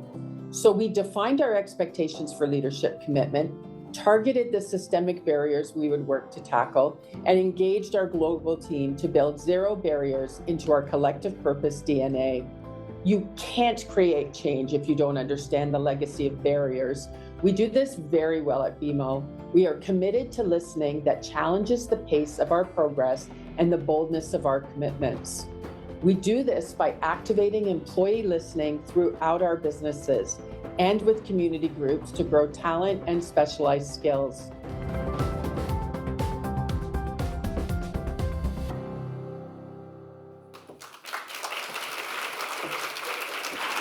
All right. So here we are at the next session. This is our share back session. It is called The Panelists Are You. So I'm hoping you all have some questions, some comments, if you'd like to share on kind of where you feel perhaps we've heard a lot on different things that workplaces can or should be doing, equal pay, allyship, better benefits. But I wanted to throw it out if maybe someone wanted to share about where they feel women are leading and where we can maybe go from there. I just really wanted to open it up. Anyone have any first thoughts, burning comments? Thank you, Deb. I'll be the loudmouth and start this off. I don't have a comment, I have a question, and this is sparked from the conversation that we just saw right now. Thinking about how we can start to make it normal and normalize in the workplace these things that women and gender diverse people will go through in the workplace, because it occurs to me, as we're going through all the many symptoms of menopause and other different stages of life, a lot of the symptoms might be easily dismissed by others in the workplace as, oh, well, she's not very sharp today, or she doesn't have her, she couldn't show up, she couldn't cut it. And so it strikes me that the necessity should be to normalize that these things happen and redefine what success and what a successful, what people present themselves as in the workplace, and that involves dismantling a lot of the things that end up with like that horrible story about the woman in the washroom and things like that. So I don't have a comment. I just think that's a question, or maybe something we can all start to think about, is what we can do to make it so that people aren't afraid to say to their boss, I was up all night with night sweats, I can't show up for this meeting, I'll make it up later. I'll just leave it there for us to all think about, maybe. No, it's great. And I think what I started to think a lot about is like, what's the versus of being comfortable? The onus is still on you as the individual, right? To say, I'm going to talk about this, I'm going to bring this up, I need a sick day, I need a raise, I need to leave because I got a call from the daycare and there's an issue and I got to go right now. And I think so often when I think about workplace flexibility, when I think about what a good workplace is, it often comes down to who your boss is, who your peers are, and how comfortable you are feeling. This is a boss that understands, so I'm going to say something. This isn't a boss that understands, so I'm going to lie or figure it out or depend on my mother, my husband, my partner to help me out of this. And I think one of the things that's coming out of this conversation is how do we move from it being on you, the individual, the woman, to stand up and speak for yourself, which we all should do anyways, regardless. But how are we making sure that employers, corporations are giving this space where you don't have to worry about who your individual boss is, because all the bosses will know this is just daily life. Would anyone like to share, to add on to that? Yes, here. I just wanted to actually do a little pulse, if that's okay, of the room. How many of the women in the room here report to a male leader? So when it comes down to it, I would love to see more male leaders in the room during these types of conversations to not make it so awkward, because we all know what we're going through. They don't. So involving the male leaders in conversations like this is so important, but also having the bravery to do it in an avenue like this. You know, I invited our executive director, who is male, to today's event. He'll be in Toronto in a couple of days, unfortunately, so the timing did not work out for him. But he said, thank you, thanks for the invite, you know. And I think the more and more we ask for people to join us in these conversations, the less awkward it will be in the long run. I think I had something else, but I don't remember because I have perimenopause.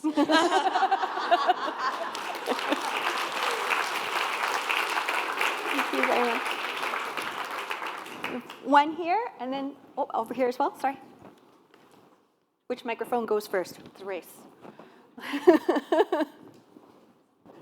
Oh, here we go. We could take one here, and then, hi. Was it No, me? it's you. You're the winner. Amazing.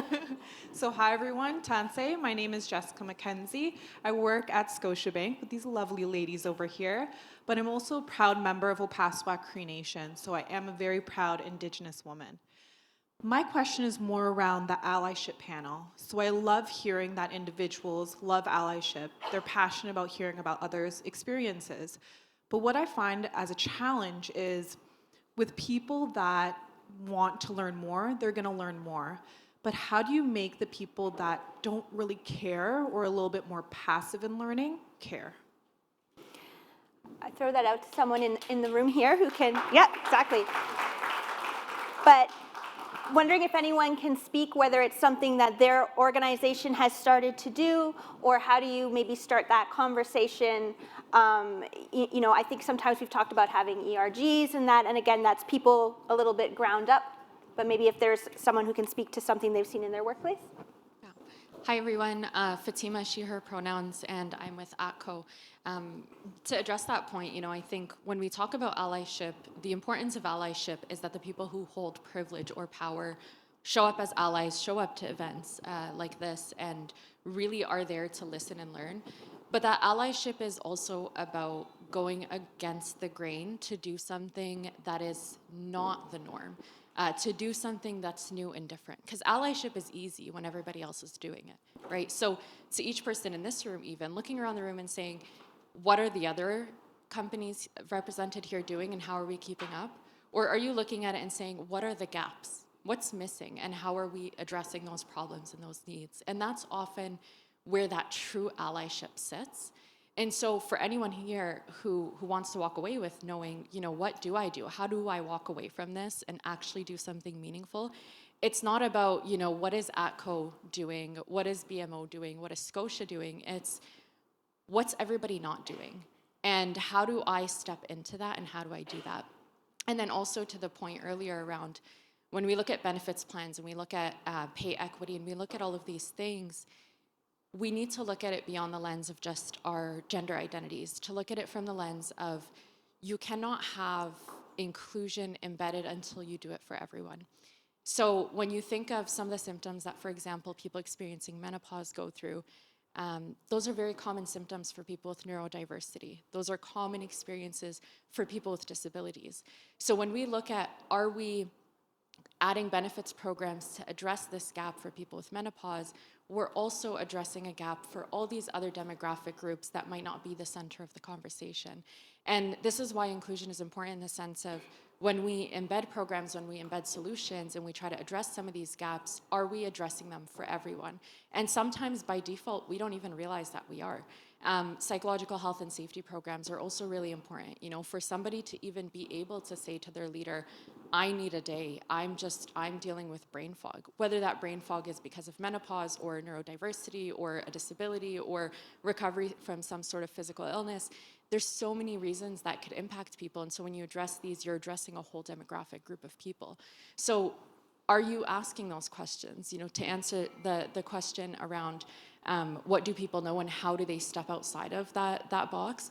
Are you asking the questions of who could be impacted by this in a positive way? Who else could also really benefit from this? And who's missing? And where are the gaps? And who are we forgetting to address? Who are those needs that are not being heard? And that's how you embody true inclusion, and that's how you address these issues on that deeper systemic level, as opposed to getting into that place of performative allyship that is, you're just doing it because the person at the table next to you's company happens to be doing it too. So I hope that answers some of the question, but I'm always kind of happy to chat more after as well. And so on that note, we can all keep this conversation going afterwards at the networking session, but we do have to conclude it there. So thank you to everyone who shared your thoughts, ideas, and questions. And now I will hand it off to my colleague, Robin Doolittle, to moderate our closing discussion. Thank you. Okay, we're at the last panel here. I want to let everyone know that the eclipse is happening today. I don't know if you're aware of that. There is an eclipse happening. We have a gorgeous view. The clouds we've arranged are going to move at about 3:15.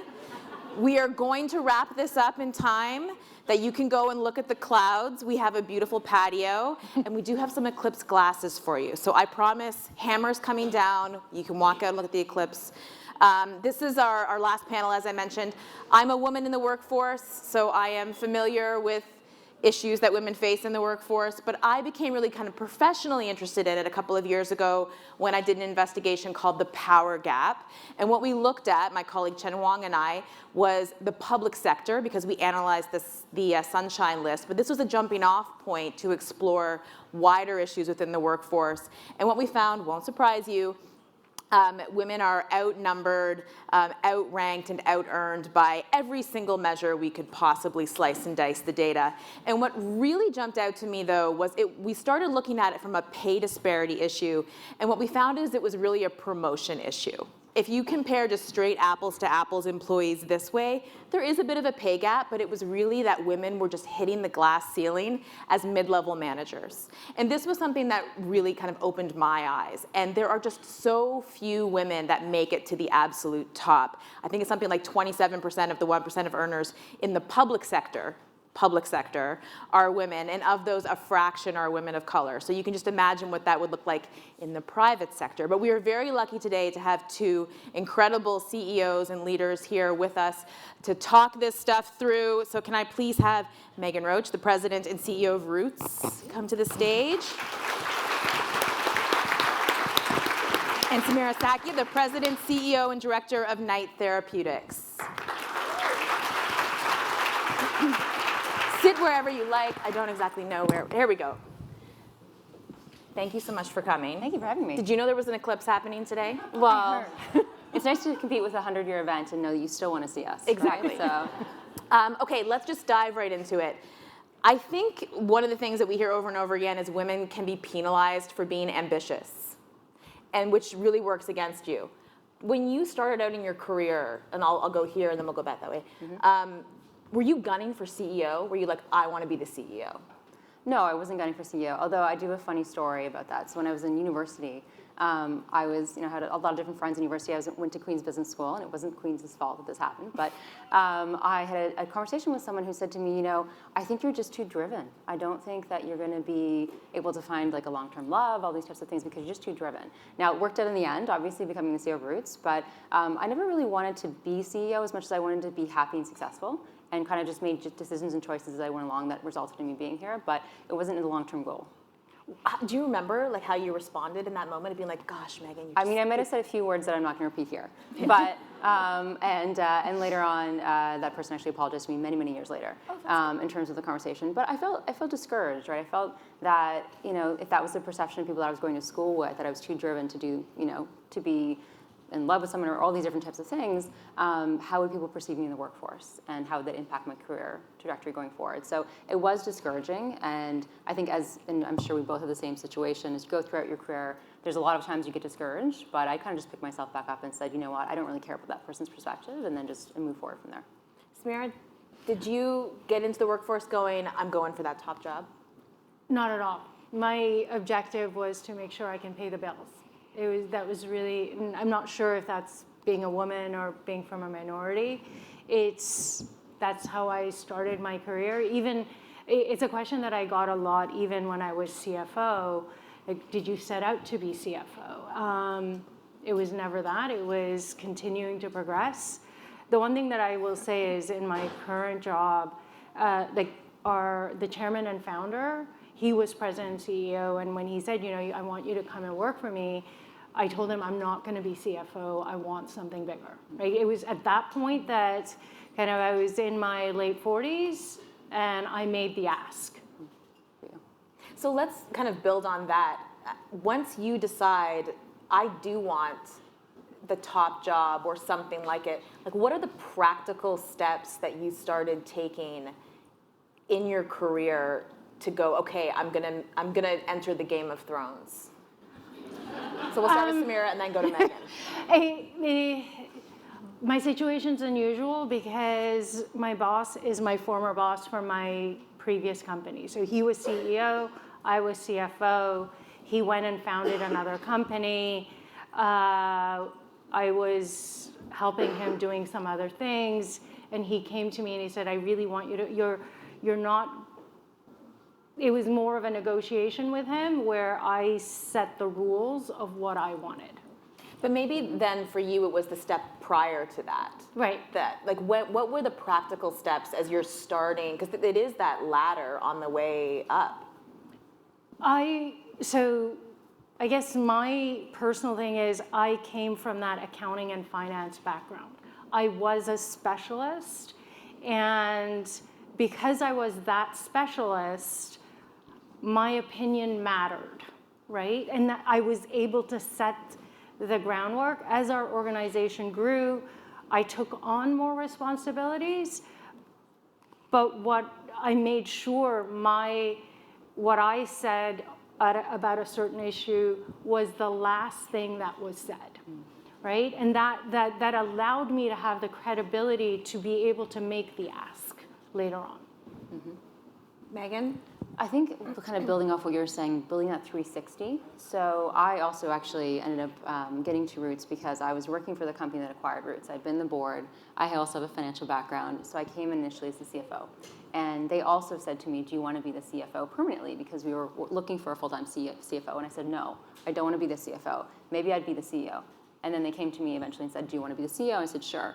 But part of it was also the steps before it. We're building that 360. So you're not just known for financial, you're known for operations, you're known for a number of different things. So that when you step into that role, you're coming into that role feeling like you have a certain amount of credibility you can bring to the table. And it's not just about a very specific pathway you followed your entire career. So for me, really building that, again, 360, being able to do multiple different things, being able to be kind of a jack of all trades, for lack of a better word, and thinking about the ability to be adaptable and being able to pivot in situations was really important to be able to get into the role that I'm in today. Can you take me to that moment when you decided to start plotting out like the 360? Like where were you in your career when you were early? Yeah. Yeah. So funny. So I grew up in a very small town. My father was a small town. Pembroke, Ontario. For those of you who know Pembroke, I'm from Pembroke. And my father was a dentist, and my mother had been a nurse and unfortunately had to quit her job because my brother got diabetes and she just couldn't manage it with 4 kids. And I initially thought I wanted to be a dentist, and then realized that wasn't what I really wanted to do. And then when I got into university, decided that investing was really important to me for lots of reasons we won't get into here. But I actually started university right when the dot-com boom was happening, and a lot of people couldn't get jobs in investment banking, consulting. So I said, well, I'll become an accountant first, and I'll become an accountant, and then I'll go into investing, and I kind of built it from there. So I did accounting at KPMG, then I said I'll go to teachers and do investing. Then I went from teachers to say, well, let me go to Europe to see if I can build a bit more of a European portfolio. So I went into my MBA there, then I worked in Europe. Then I jumped into kind of building consumer after having built software. So I've done a couple of different things. And so by the time I got to the position of saying, well, I'll take on the CFO role, I'd been in multiple different boards, I'd worked in multiple different countries, I'd worked across many different sectors. And so it wasn't just about being like, oh, jump into be CFO or jump into be CEO. I had a lot of different aspects of experience from all the things I'd done. And it was just about saying, well, what's a new thing I can do? And where's someplace I can take risk again and learn something? And even in my current role, I'm constantly saying, where can I learn something new? I'm the CEO, but like, how can I learn about the next country, the next product, the next thing that I can evolve into? So that constant learning mentality is also really important. One thing I always like from these types of events is to really focus on those practical, like how do you navigate these issues that we all face? Samira, coming to you, the double bind that women are in, where they're penalized for not exuding qualities or characteristics that are traditionally associated with women, helpful, supportive, nurturing, et cetera, and they're penalized for exerting characteristics that are synonymous with men, aka leaders, being bold, aggressive, demanding, ambitious. How have you navigated that double bind in your career? Knowing the audience, right? It's really knowing who's going to respond better to that moment and knowing how and what to say. There is, if you're going to be very direct with someone, they're going to respond very negatively. So you let them say their piece. That's a great point, but da da da da da da da, right? Like you can't. You just have to navigate and listen to how they're responding to what you're saying, let them have their piece, and then react to it. There is other people where you can, just let it flow, and it's an easy conversation. There is times where I have, male colleagues, and I'm like, you know what? You're going to bring this topic up because it will be heard better from you than from me, right? And you just work through the dynamics. It's about the end result as much as it is about my own credibility. And it actually gives the other people opportunities to speak up, right? So that's the navigation that you have to do.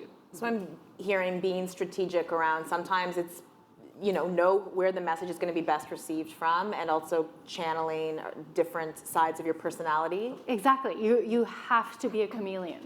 Mm-hmm. Again? Yeah, echoing that, anyone who's a parent, I have 2 little kids, and they're vastly different. I would never treat them the same way. So why would I speak to my chairman the same way I speak to someone who's working in my distribution center, to the same place I speak to my head of legal? You have to be understanding of varying people's situations and what they're expecting in the moment, and then communicate to them that way. And so I think it's very fair to say that being successful in my career has been about thinking about those varying situations and then applying a different level of communication or tact or engagement depending on the audience that you're with. I think that's really important. I think the other piece of it is also just about, outside of communication, is about perseverance, right? The practical tips to being successful when you're in these types of roles is that you have to understand that it's not always going to be a good day. There's a lot of bad days. And how you handle those bad days is equally as important as how you handle the good days. And so preparing yourself for that and also reminding yourself you have to still get up the next day, go to work, do the next thing is really important. And so creating a certain amount of resilience and confidence in your skills and capabilities is also just as important as thinking through communication, presentation, strategy. How do you guys, within your own organizations, I'll go to Megan, then Samira, navigate this with the women in your workforce? Mm-hmm. I'm in a lucky position because actually, we talked about income. The top earners in my workforce and the top members of my team are all women. And that's changed since I came in place. And so that's a good dynamic to have. So actually we joke around about the fact that we have one male leader who's kind of part of my top 5, and we always kind of do the opposite to him. We'll say, what does it feel like to be the only man in a room? Is it hard for you? That basketball game last night. Yeah. How did that go?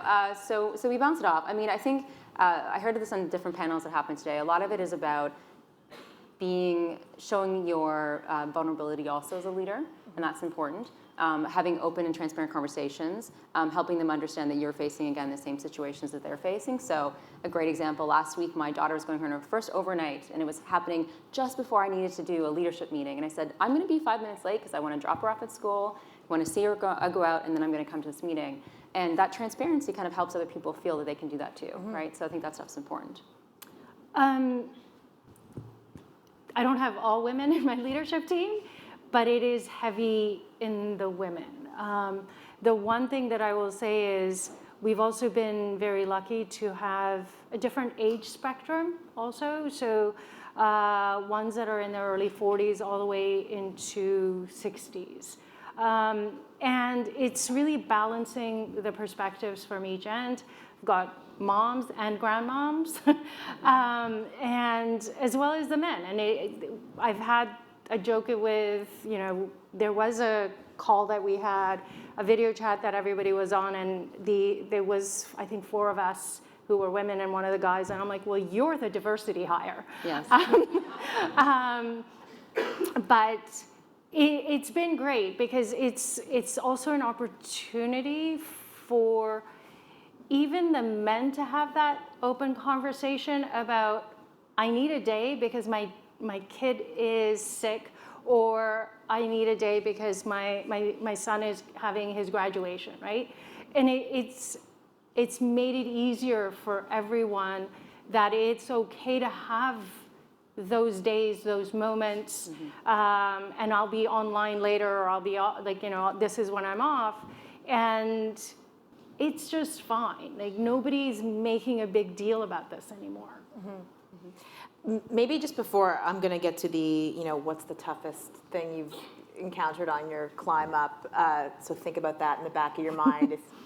But I want to ask about this new work from home world that we live in. And from your perspective, because I think there's a real debate happening of, are you kind of taking yourself out of the running to climb if you are spending more of the time at home than in the office? What is your take on that? How are you, like from a practical perspective, how are you managing that within your company? So start, Megan. I've heard this debate from a lot of different types of workforces, and I think it really is workforce dependent. So in our operation, we have a distribution center, retail, and we have leather factory, and then we have our head office. And obviously distribution, retail, and leather factory are 100% in the office. You have to be. Our head office is 2 days a week, and then we have some people in 4 days a week, some people are permanent remote. It's kind of all over the place. But because I find that a lot of the people who want this work from home is people who are in that stages, let's say of the 30 to 45, who might have younger children and are kind of balancing off, or might have relatives or other people that they're supporting and trying to balance that off. And I'm in that range. So also for me, I'm kind of experiencing the same thing. So we have a little bit of an understanding. I also have some employees. My head of digital lives in Montreal, and I have to incorporate her into the conversation because she's part of my executive team. So it hasn't been as much of a challenge for us. And I don't think it will be going forward because of the nature of the way we work and just the constant engagement we have. And we also say stuff like, take the first 15 minutes of a Teams call or a Zoom call and talk about your weekend or what you're doing and make it personable, as opposed to just getting into right things right away, or one-to-ones instead of saying, here's my list, do other things. So we haven't seen it be an issue yet. I can understand in a lot of industries why it would be challenging, especially industries where the default is that people are in the office. If you're not in the office and everybody else is, you're going to miss out on opportunities. That's the reality of it. I don't think anyone has a perfect solution yet until how you work that out. But for us right now, we haven't seen it as an issue, and I don't anticipate it being a challenge. So we're multinational, so I have a lot of people who are all over. There's a lot of people who have local roles, but then there's a huge layer of people that have regional or global roles. What we've tried is, if you're local and you're kind of an office type position, then to try and be there 2 to 3 days a week. That's kind of, and that has worked in most of our countries. The places, those regional and global positions, it's really hard to tell them you have to come in. They're going to come in and sit on Zoom all day. The one thing that we have made sure, the etiquette on Teams is cameras are on, right? That you cannot be just the initials or the photo. and going like, you have to have some banter, whether it's at the beginning, during, joke, it has to be personable. I've made it that, at least in leadership positions, you have to have some face time with employees because there has to be a connection to the employer, right? So tonight, for example, I'm having dinner with the Toronto team. And what this kind of work from home has allowed us to do is actually recruit talent that doesn't actually live and work in Montreal, because that's where our head office is. I have a lot of, 4 people that are just work from home, but the talent is here. But we just have to, as a leadership, need to make the time and space for them to have time with us. And it's good for me to get when you're on Zoom or on Teams, you're really seeing that person like this way. And they're seeing you this way. And you need that time and space for that periphery. And you have to give it to the team members, and you have to make time of yourself to do that with them. Okay, the last question for me, and then I'm going to turn it briefly to the audience for questions. Please keep your question to 2 sentences. 2 sentences. You get 2 sentences. Biggest barrier that you faced and how you overcame it. So we'll start with Samira. I think the biggest barrier was me. Setting, and I think we all do this. We limit ourselves. We don't, overly cautious, maybe, setting, not being self-promotional enough. And it's taken me a long time to get over that. So you can promote yourself now? Yes. When did that change? Like, what was the catalyst for that? Like, no, I am great. I'm gonna tell you why I'm great. It's been slow. Like, I can't say it was up. I did really well as CFO, but then kind of, I'm okay. And when I took on kind of that president and CEO role, it was, you know what your expectations are. If you don't achieve them, you're a failure. But just because you don't achieve your own expectations doesn't mean you didn't do well, right? And it's really over time that it's taken like, okay, this is fantastic. I don't know too many other people who've done this. I'm leading over 700 people. Most of them live in South America. And that's like, I don't know many CEOs in Canada who are doing that. And it's great, and I can now talk about it. And it's not just been myself, it's been, my colleagues who are like, look, we need to look up one day and say, what is it that we've achieved? Megan? Interesting. I would say, maybe building off that a little bit, caring what other people think about you. I think we spend a lot of time thinking about how others define us, and so as a result of that, we try to craft ourselves into these people that fit the box that somebody else has imagined for you. And so, if you think about that from a perception perspective, I'm sure there's probably a few of you who are like, oh, that CEO looks kind of young. Is she really the CEO of Roots? Like, people often say to me, are you the CEO of Roots Canada? I'm like, no, I'm the CEO of Roots globally. And they're like, oh, okay. And they're kind of trying to do the age back. Like, oh, maybe. And I'm like, I have 2 kids. And they're like, okay. And they're like how old are you? Kindergarten? Did you do Botox? I'm like, no. So, but I think part of it is, you were all thinking it. You were all thinking about it. But part of it is, I think that's the thing. I mean, if you let people generally define you, then you always go into every meeting thinking, what are they thinking I'm going to do? What are they thinking I'm going to ask? Like, if I go on BNN, what are they going to ask? And you stress yourself out so incredibly much that you don't think about what's important. So going back to, when you're in a leader, you have to think about, like, what are your values? What are the values of the company? What are you doing to drive value creation? What do your shareholders need? What do your employees need? Those are the important things.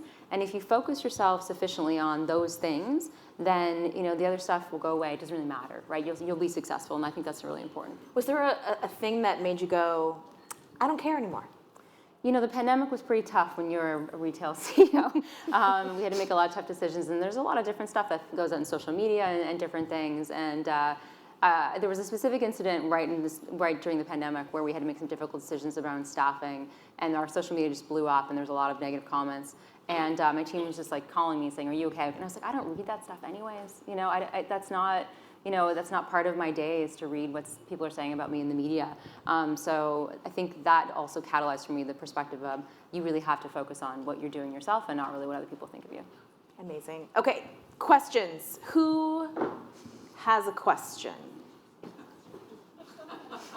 Who has a question? Okay, back there. It's you. It's in the white. You're the one. Yell.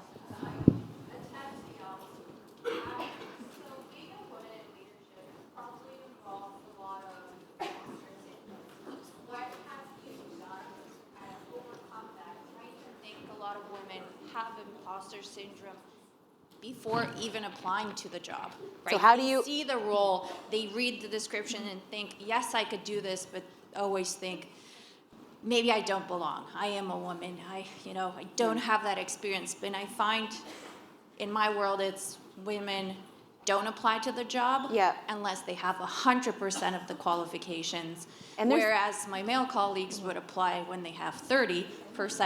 So what do you recommend, and how did you maybe overcome those challenges in your life? Okay, so a question about how do you practically overcome imposter syndrome? And we'll go Samira and then Megan, and then we'll take, I think, one more question. So we have one time. thing I'm going to say is menopause is real.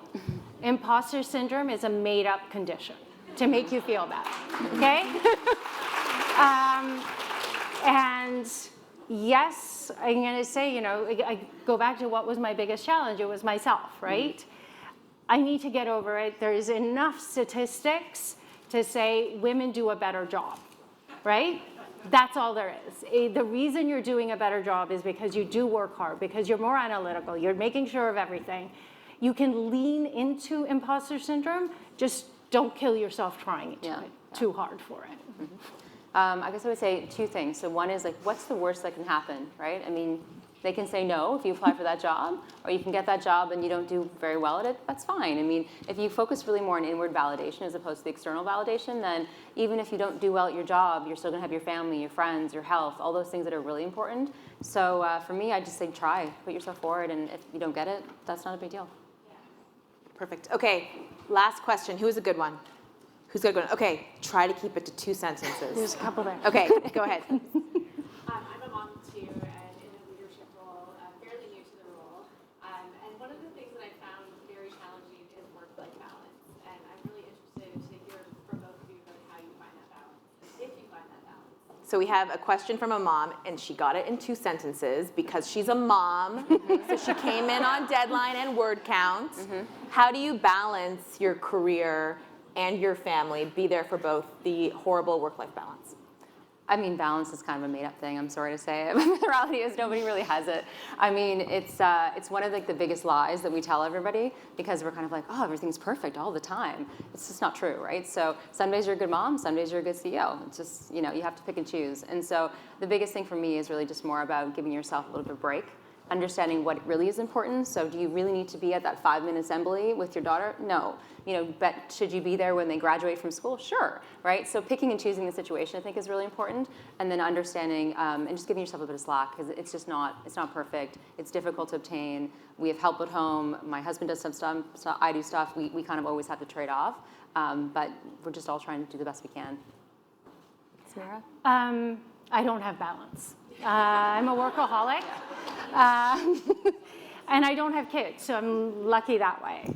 But that's true. No judging for those who have kids. That being said, I have a lot of people who work for me who do have kids, and it's just working through those issues. There are times where you're needed here, there's times that you're needed there, but you also have people on each side of those who can support you, and it's really using both those sides. It's not that you always have to rely on your spouse or your family here to make up for this. There's a lot of team members who can help you over here, whether they're above you, below you, or laterally. And it's really to use that network on both sides of those positions. Guys, I want to give a big round of applause to our amazing CEOs.